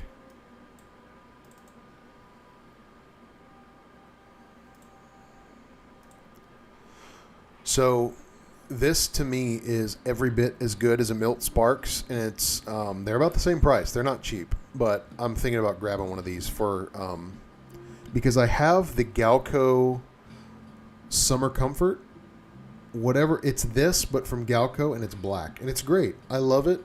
They're $50, so they're really affordable. But I believe this is horsehide, which is kind of not something a lot of companies do anymore. And they're just really well made, man. El Paso is no joke. They're the real deal. Grizzly Man, yeah. So M&P doesn't have a forward assist. True. And here's the thing. I wouldn't have cared about that years ago until Kyle Rittenhouse. Anybody who knows anything about that case, he's laying on his back, gun fails to go into battery, boop, he slaps that forward assist, and off goes a bicep. So, yeah, that made me a believer in the forward assist right there, because he got that gun back in action in a fraction of a second. Second. Whereas, what's the alternative? You could stick your thumb on that bolt and try to push it home. You can't get a lot of force with that method. Or you got to run the whole charging handle, and you may cause a big problem. You don't know. So, yeah. Spikes, yeah, there's an old throwback. Spikes is real close to me. I've owned several Spikes products. They're pretty good.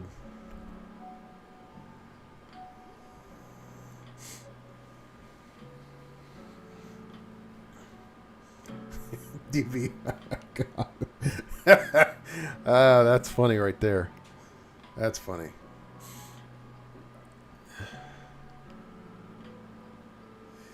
Yeah, dangerous. I again, after the Rittenhouse thing, I analyzed what happened with him pretty thoroughly, and just watching how that thing went down.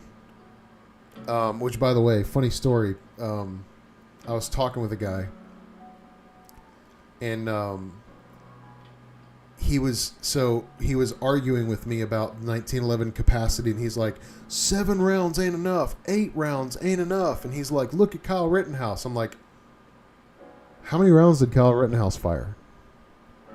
He's like, he had a 30-round mag. I said, that's not what I asked.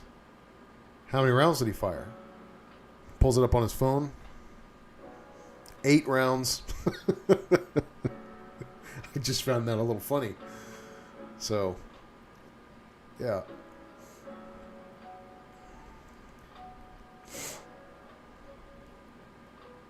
You know, speaking of forward assists, I have one of those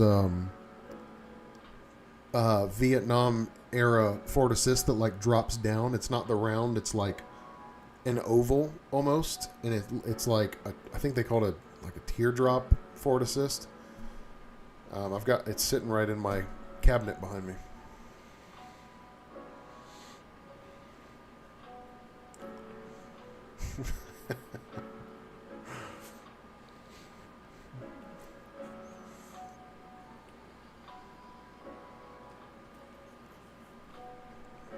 Yeah, so I'm looking at that holster though.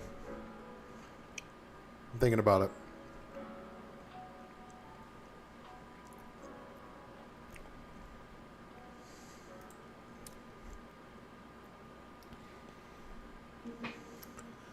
Yeah, I mean, what are the odds? And one of them, I believe, is a pedo. So I just want to give him a high five. Yeoman's work over there.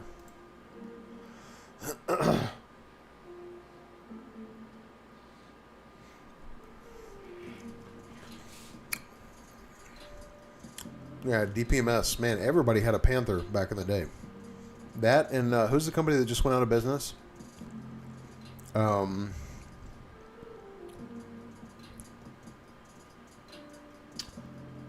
my gosh, Delton. That's it. He died doing what he loved.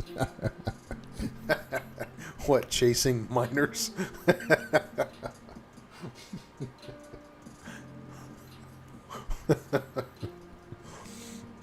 That's funny.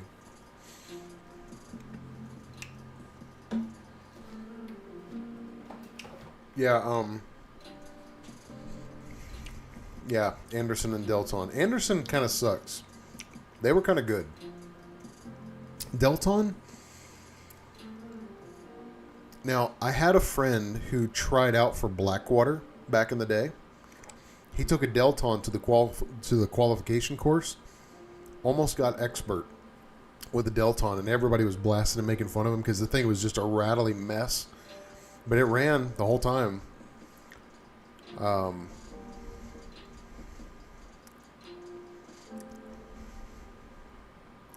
Yeah. Yeah, man. Anderson was always like I kind of had a preference to Anderson. There's just something about him that just was right. Everything that I got from them was solid. CMMG used to be that way. I don't know how they are now, but CMMG is another one that like the anodizing is right. The way the pins fit, just all the little details, the way the upper and the lower line up and all their machine marks line up and everything. Yeah, I was always a fan of those.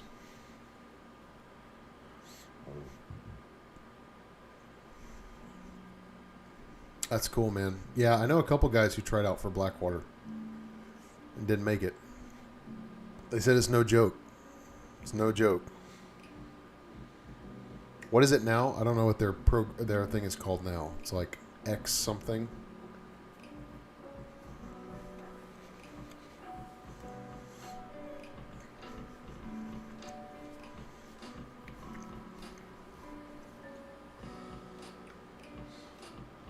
Yeah, any more for ARs? I have my Colt, and then Palmetto. It's just hard to beat Palmetto, man. I don't have a lot of motivation to spend more money on something that does the same thing. I mean, I did with my Colt, but I'm saying again, I kind of had that go-to-war rifle, you know, but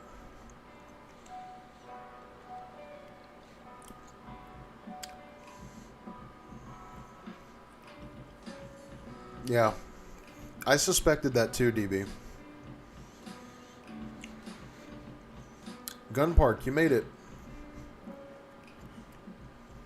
We're going to be done soon, but you made it.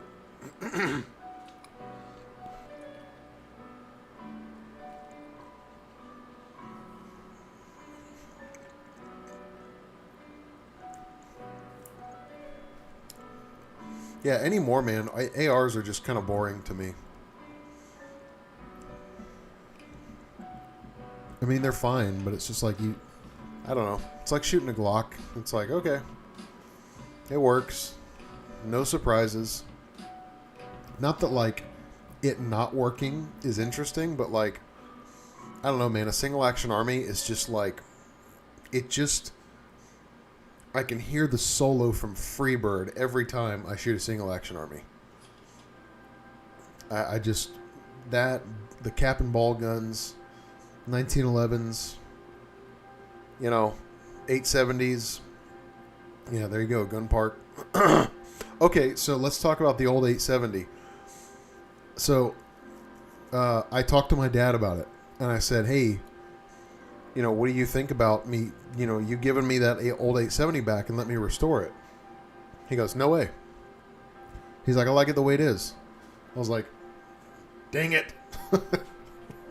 I really wanted him to give it back, because then I would restore it and then just forget to give it back to him. Yeah, DB, I remember those days. And I'll tell you a story. I went to a gun show when I was maybe 19 with my granddad, and there were wooden crate AKs. You open the crate up and it's full of freaking hay, and there's Romanian AK in there with 2 magazines. $300.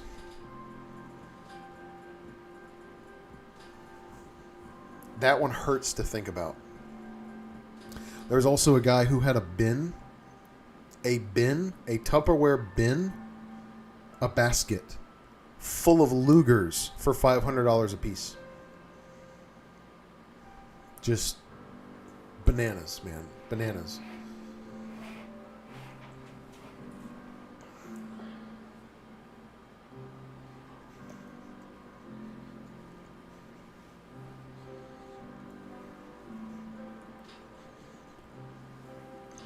What, Gun Park, you got an 870 for $160?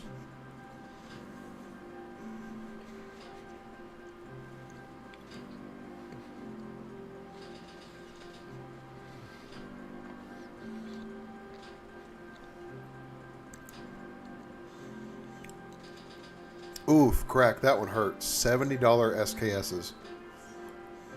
I mean, you guys remember when Moslins used to be $80? My buddy, he got a 9030, or what is it, 9130, with the Hex receiver, made in the 30s, for $80 at a pawn shop. Crazy. Yep, AMDs, yep. Yeah, that's exactly right. Romanians used to be the cheap one and no one liked them. And here's the thing. I texted a buddy of mine who was an AK guy. I'm like, man, I don't know anything about AKs. Should I get this? He's like, it's Romanian. It's trash. Now? Good Lord.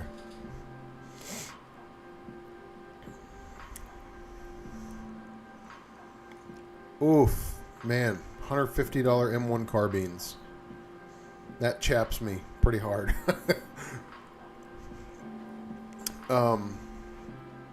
Heck yeah, man, that's a good deal for a Wingmaster. $160.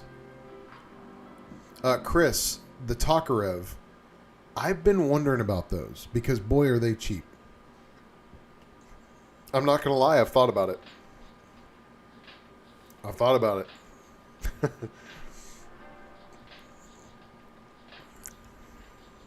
Oh man, dangerous. That's a good one. That's. I want another AK. I miss mine.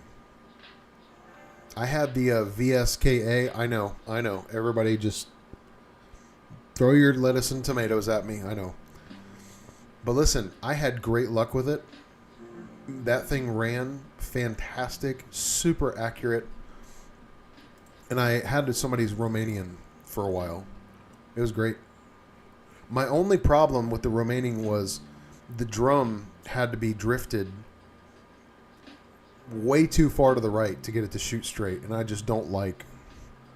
I don't like that. Visually, it's like fork in the eye.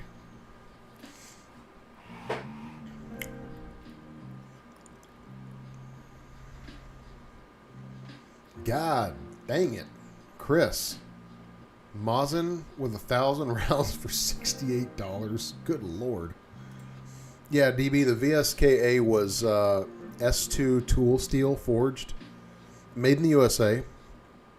A lot of people had problems with them, with the trunnions, like peening, and then what's the pin that holds the barrel in? Those drifting out. I never had that problem. Mine was excellent. I only probably shot 400 rounds through it, so maybe it would have fallen apart. I don't know, but I loved it.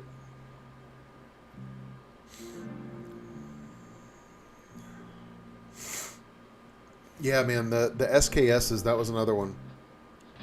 There used to be this pawn shop near me, and you'd go in there, and they had just one whole wall full of guns, and they were so cheap, man. They had a Smith & Wesson Model 29 in there, used, an old one from like the 70s, I think. I might be remembering that wrong, but boy, it was like a third of what they go for now. Yeah, exactly. SKS for $80. That's what that's where I used to see them about. Well, they're probably a little more, like 150.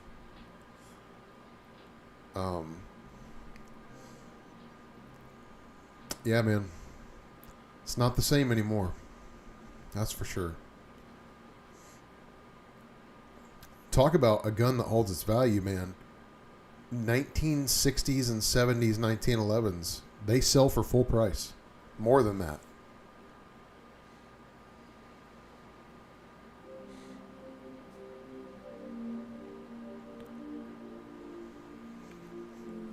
Yep. Vepers too.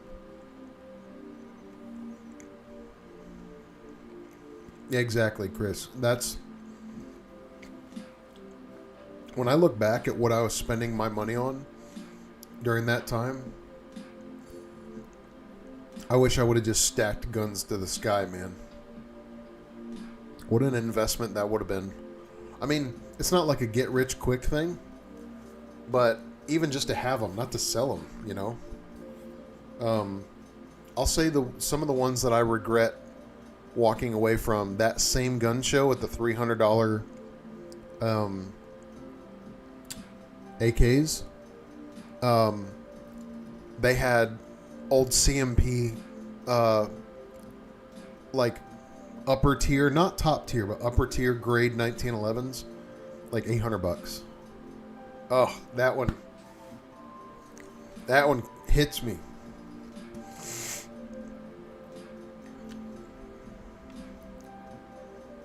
God, man. Smith & Wesson Model 19.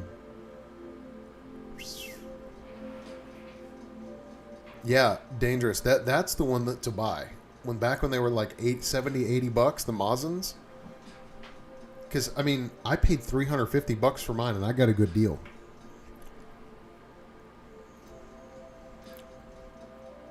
I would have bought, yes, Bitcoin and Apple stock for sure.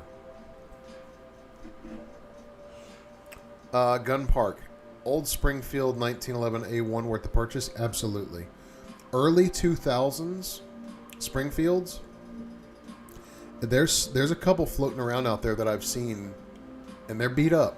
They're ragged up, but they're like $400 or $500. Those are great building platforms for sure. David Weathers, what is my recommendation on aftermarket 1911 grips? So I'm actually going to be doing a video about this, but it depends on what you're after. So if you're in the market for like bone or stag or horn or anything like that, I've become really impressed with these MD grips. Sounds like I'm sponsored by them. I am not. If you're looking for micarta or G10, VZ grips is the way to go. I think they're the best. If you're looking for wood, that becomes much more complicated. And what type of wood? Double diamond, full checkered, like a lot of different ones out there. VZ makes some wood grips, but I'm actually not as much of a fan of their grips for wood. But yeah, micarta and I have some VZ grips across the room over there, but yeah, it just depends on what you're looking for, man. But you know, when I was growing up around the 1911, all the old 1911 guys called them shoes. You know, I need some new shoes for the girl. And to what Becoming Dangerous is saying, the grips are personal. That is the personal touch. That's the you that you put on that gun, and which is why my Colt, come Tuesday, is going to be wearing those. These are one of a kind, real elk antler grips, and so yeah.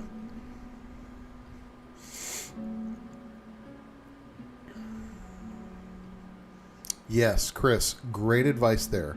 Cannons behind the ejection port. Absolutely. Absolutely. Yeah, early 2000s, I think are some solid. Now, they might be made in Imbel, Brazil, very likely, in fact, but those are still good. They're forged slides and frames. So, great 1911 build platforms.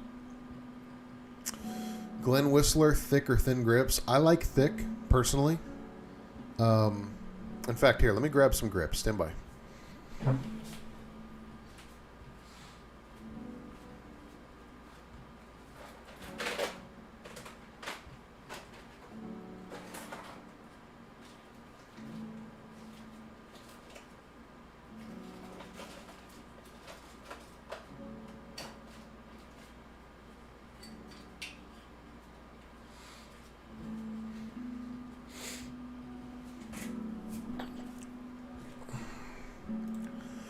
All right, so I've got a few here.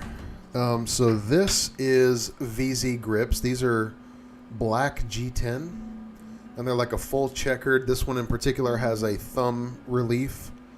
I've had these for years. So G10 holds up really well. These are very durable grips. You know, they can get really aggressive, and they maintain their texture really well. They're kind of meaty. They're heavy. My personal favorites, though, and I have 2 pairs of these. This set is currently not living on anybody. These are VZ grips as well. You can see they come in that box, right? And excuse me. These are polished micarta. Now, micarta is basically like a compressed glued canvas, and they mash it in this steam machine, and it has a. If you can hear that, it's like bone. It has a very. It's extremely hard and dense. It feels like bone, and it kind of looks like it too. So, This is polished micarta, and these are a little bit thicker. I like these. I've got really big hands, and so just big everything. I think I'm 6'2" now, 6'1", somewhere around there. So I've got big hands. I wear a size 13 shoe, if that tells you anything, okay? So, yeah, I'm a big fan of these. They fill your hands up really nicely. They look good. They feel good. The only thing with micarta, micarta is over the years it will yellow just a little bit. So they do fade in, and for some people that's like great. I want that. Other people, they don't like that. But these these polished micarta grips are like $115. They're a little expensive. So that's a few grips. Ooh, man, you guys started talking a lot on that one.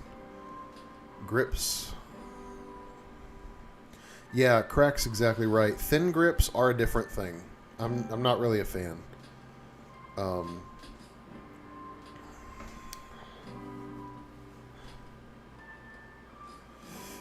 Yeah, I used to like aggressive grips. Now I want them smooth, man.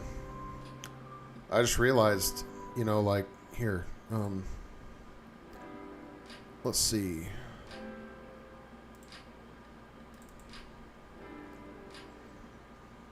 Let's see. I gotta find a video here.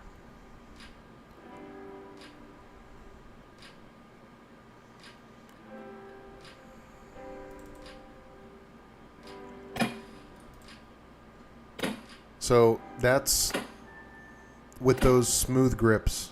That's with a flat, smooth mainspring housing. Like, I just don't. I've realized there's no need for texture. You can just hold on to the gun. It doesn't go anywhere. And this is soaking wet, post rain. You can see the mosquitoes everywhere, or whatever those bugs are.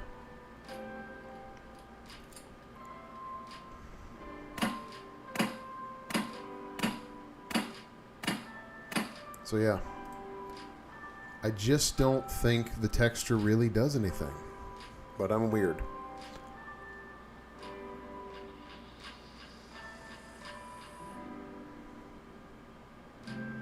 Yeah.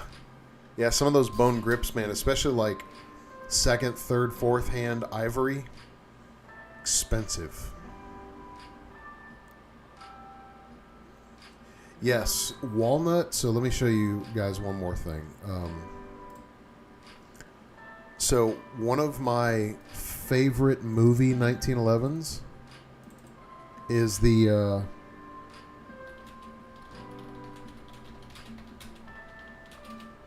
is another No Country for Old Men 1911. Let me pull it up.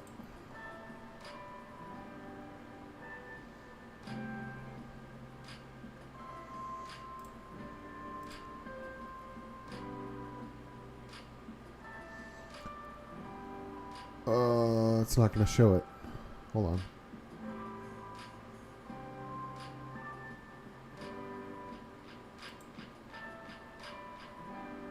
Come on.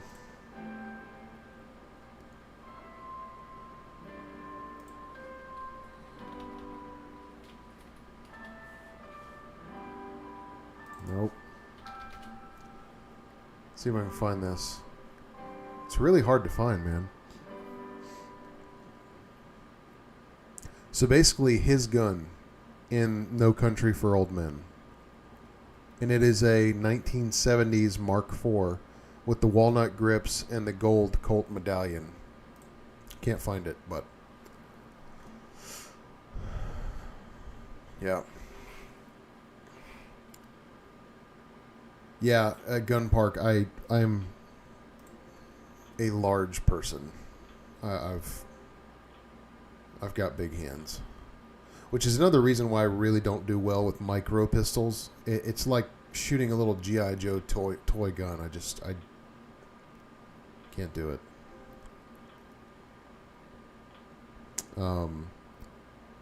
And let's see. Um, bu- bu- bu- bu- bu. Yeah, here we go. So you guys have probably seen this one in the videos, but well, it's freezing. So this is me shooting my blued T-Sauce with smooth grip, smooth mainspring housing. There's zero texture on this pistol, and I'm soaked in sweat like usual. Gun's not going anywhere. Not having to reestablish my grip constantly. Like, now it does. I'm not gonna lie. It gets harder the wetter you get, but has nothing to do with the grips. It's about because really what's going on when your hands slip, it's not the gun texture, it's your hand slipping off your own hand. That's the problem.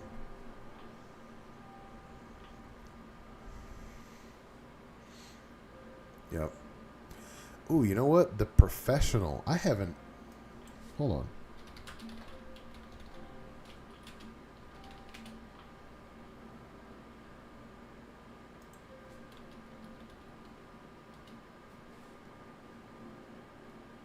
I gotta see this.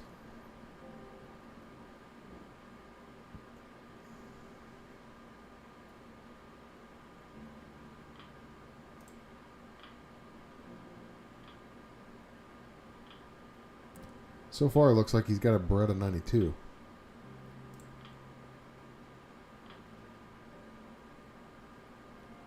Yeah, it looks like... Oh, wait. You guys talking about this? Is that what you're talking about? What even is that? That can't be what you're talking about.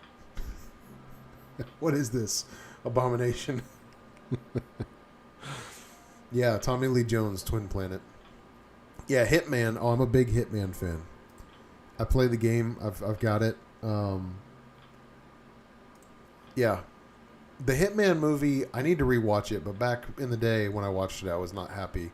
Timothy Oliphant was the wrong choice for Agent 47. Here's who I think they should have picked. Have you guys ever seen the guy who voices 47? He looks like 47. Why not just pick that guy? Like, holy crap. I was so annoyed with that. Just pick the dude who voices him. Now we have 47. Like, ah.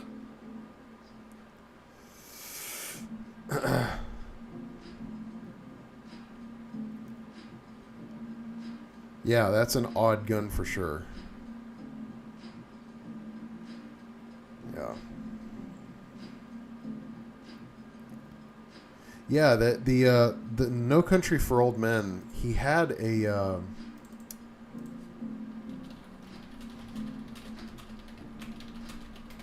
I really want to find it, man. For some reason, it's just a little tricky to find. Here we go.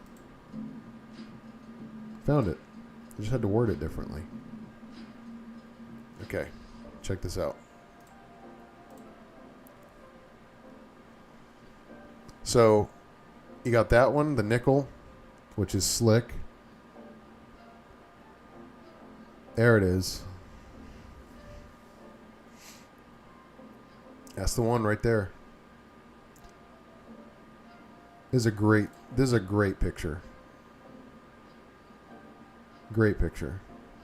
So it looks to me, you guys correct me if I'm wrong here, it looks to me like those are not GI sights. Those are actually higher profile sights. That's what it looks like to me.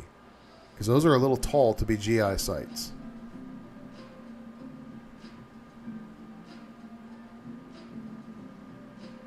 Yeah, that's a great... His whole character is just fantastic. Then there's this ding-dong with a Model 13. Imagine trying to clear a house with a Model 13. Just bad.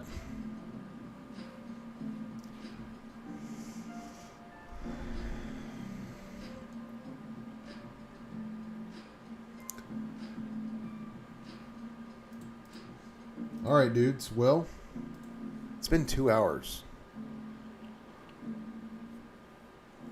I say we call it. To quote No Country, call it.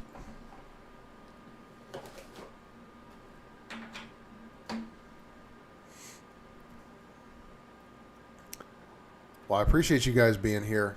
This was a fun one. I'm glad we did it. And, yeah. It's going to be a busy week for the channel. Got a lot of videos coming, man. A lot of them. A lot of filming to do, a lot of shooting. But I'm really looking forward to it. It's going to be a heavy couple weeks. And, yeah. Really looking forward to it, man. So appreciate you guys. You all are wonderful, and you guys make this channel what it is, man. Really, really appreciate you. So until next time, my friends, I will catch you on the flip side. See you guys.